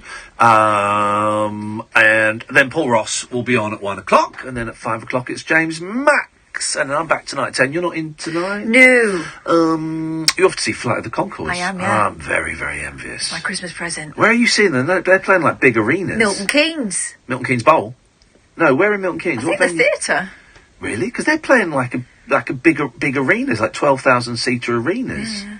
You're seeing them at the theatre? Oh, I don't know. I was given like a mock-up ticket. That's exciting. Hey, that's very exciting. Yeah, I like them. I do. I like them as well. I like them a lot. It is Milton Keynes Theatre. How funny! I thought they were playing like arenas. Oh well, there you go. Well, have a good night. Yes, it would just be me. Who's producing me tomorrow? Haley. Is it Haley? Okay. I think it was Haley. And then back on Friday, last show for a while because I'm off, guys. I'm off. So last show there for a while. 0344 499 1000 is the telephone number. If you want to give us a call. The Daily Mirror has done what it often does when there's nothing to write about. Page 8 or 10, they'll just put in like a silly survey or a silly quiz. Mm. So let's do the silly quiz.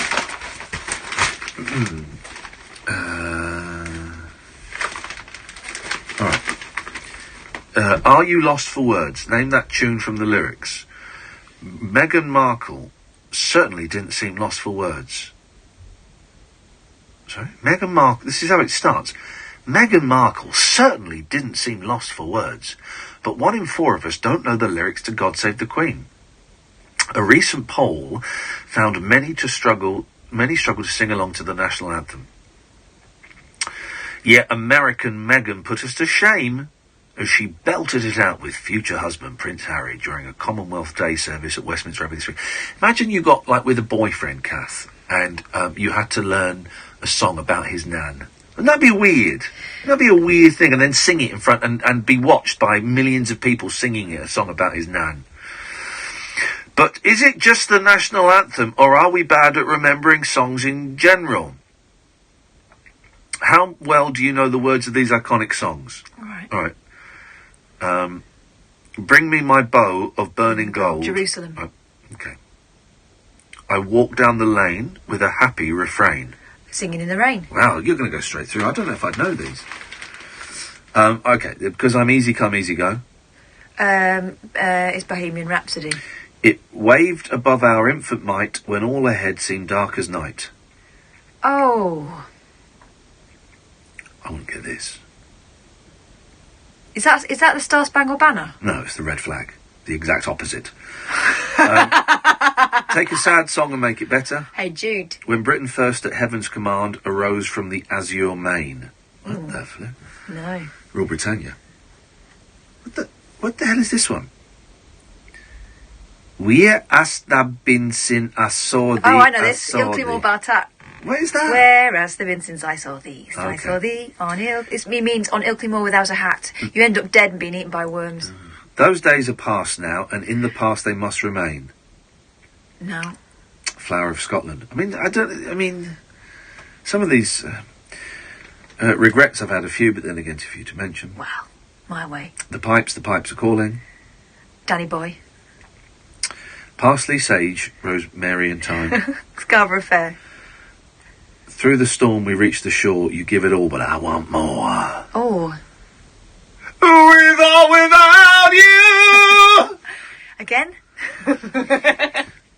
Wider still and wider Shall our bounds be set? Yeah. Land of Hope and Glory. They're all crappy songs. I mean, They're really. all tests of how old-fashioned you are. Yeah. Turns out, very. Yeah, that's a waste of time. That's all killer, all filler, no killer.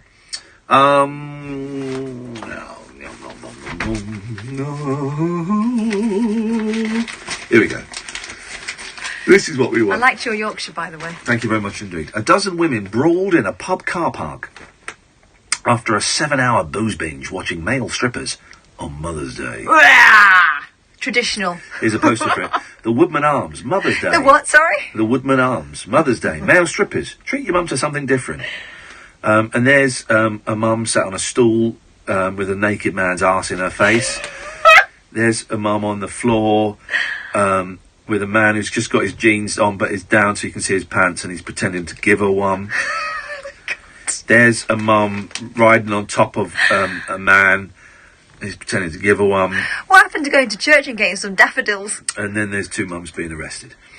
Around 100 had packed inside to see 3 muscle-bound performers starting at 3 p.m. Wow, that's early, isn't it? But things... listen, you can't put a time on love.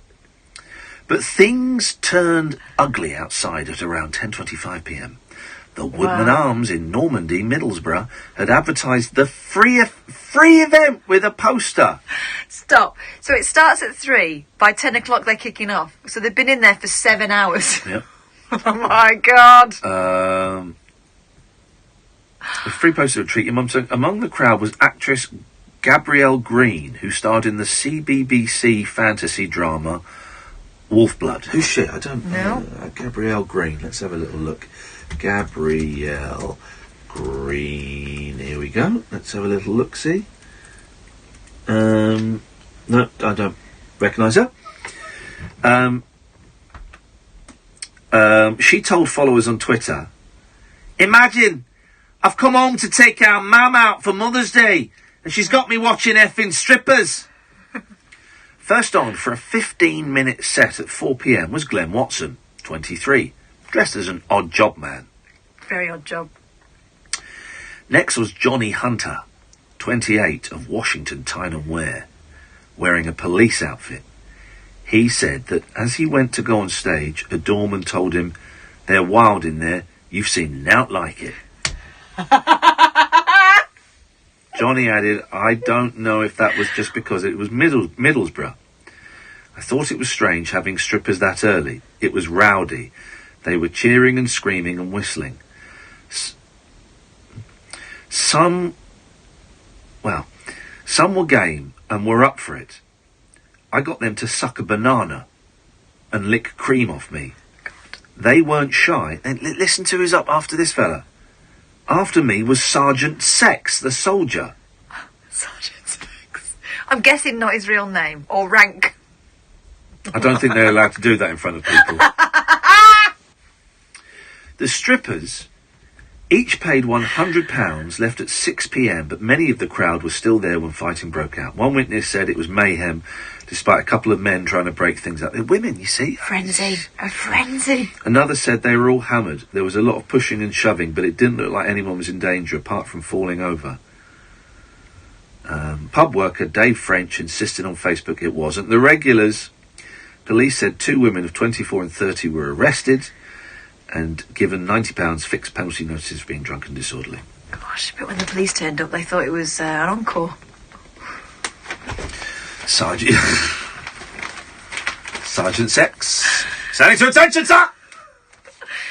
Flanked by corporal punishment. Why aren't you allowed to show an erect penis on television? Oh, outraging public decency, I think. It's the same thing. It's you what can makes... show it at the angle of the mull of Kintyre and no higher. It's what makes babies, though. It's how we make babies. I always think it's weird. I don't want to say I want, hard penises on like EastEnders or Mr. Tumble or anything. I don't want any of that. I never watched the telly either on EastEnders. But why? I don't get it. I don't get why at 6 o'clock in the evening you can see a dead body. At 10 o'clock in the evening you can't see an erect penis. You can't see a stiffy, a boner. A hard-on. You can't, and that's what makes babies. The only time I've ever seen an erect penis that wasn't mine is in pornos. And even then, in British pornos, often you didn't for years and years and years. It'll all be cut out. But in porno, and I don't get it. And I think it's a weird thing. And do you know what? I do genuinely. I think a lot of hang-ups that young men have about sex, because in porno, everyone's got a massive dick, right? I think a lot of hang-ups that young men have about their bodies is about the size of their penis, right? And the shape of their penis. Because penises all go from different angles and all different sizes, right? And if all you see, I know it's the same for women. Yeah.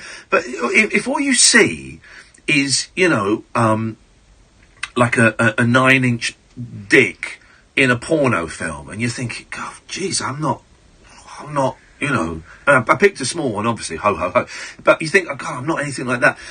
If you saw normal, erect penises... Think what?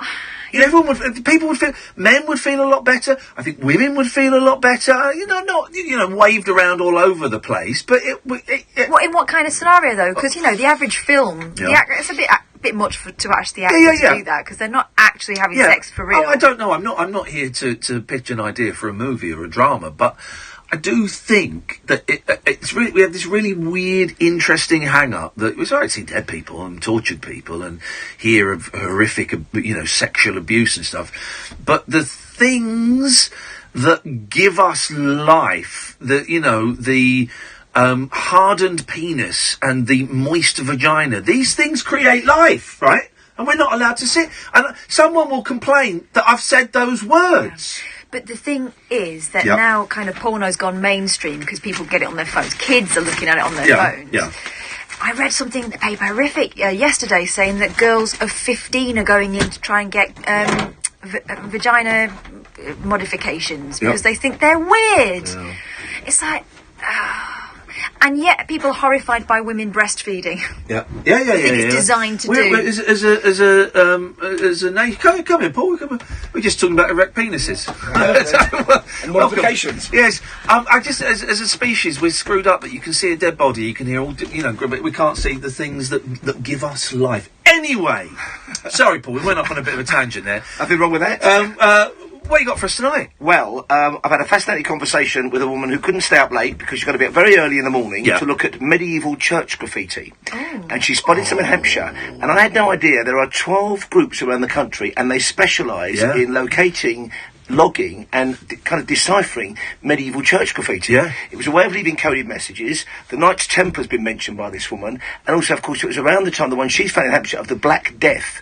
And the imagery she's found is really like the imagery in both Ingmar Bergman's The Seventh Seal and Bill and Ted, when they play Twister with death. But of course, in The Seventh Seal, they play chess with death. Yeah. And this is what they've got images of. So we're going back in time to the Dark Ages, the Black Death, and a bit of Howard Hughes type conspiracy Templar theory. Because everyone thinks that graffiti and stuff is like a modern thing, but of course not. People see a bit of wall or you know, a bit of wood or something, and they go, "Oh, I'm going to write something in there." And they found one from the 1950s in this church, and the initials are there, and it's a choir boy who's drawing himself, pouring himself a bottle of beer, and they found the guy and he's apologised to the Virgin all those years down the line. Wonderful. He's lived in the same little village, all that. Oh, that was me. Sorry about that. That was me there, with that little, himself having a cheeky beer. I've got a thing, when I got 30 seconds, I've had a brilliant idea for a documentary, but no, I'm the only one that finds it interesting. You know, you get like old records from the 60s, and it will quite often have someone's name on. Yeah. I want to reunite those albums with the person who wrote their name on it. My father-in-law, Matt, had stickers made. When CDs first came in, he thought, well, they're going to be so valuable, this, and he's got his own name and his full address and postcode on his CD collection. He has been teased about that. My mum ruined her Beatles albums by putting Linda Jennings, number 32, Essex Road. Paul Ross is on from 1 o'clock. I will be back tonight at 10. Until then, from all of us, thank you very much indeed. Ta-ta! Talk Radio. Dialogue. Some dialogue. Talk Radio. We'll get you talking. Cast your mind back. Were you ever contacted out of the blue for a pension review?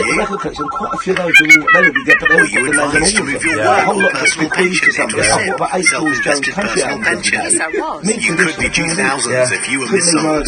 Money Redress are trusted claims specialists in pension and investment mis-selling who manage the whole claim for you on a no-win, no-fee basis, so you can't lose. Call Money Redress on 0800 5 20 20 20. Come on with me. We'll find our own for you. Even my third best copy. Yeah. Oh, I do. I love it. I love a good root around. Thank you, Kath. That's good one tonight. With breakdown cover from the AF, we'll do whatever it takes to make sure your big wheels keep on turning. Our mechanics usually fix your car within 30 minutes of arriving.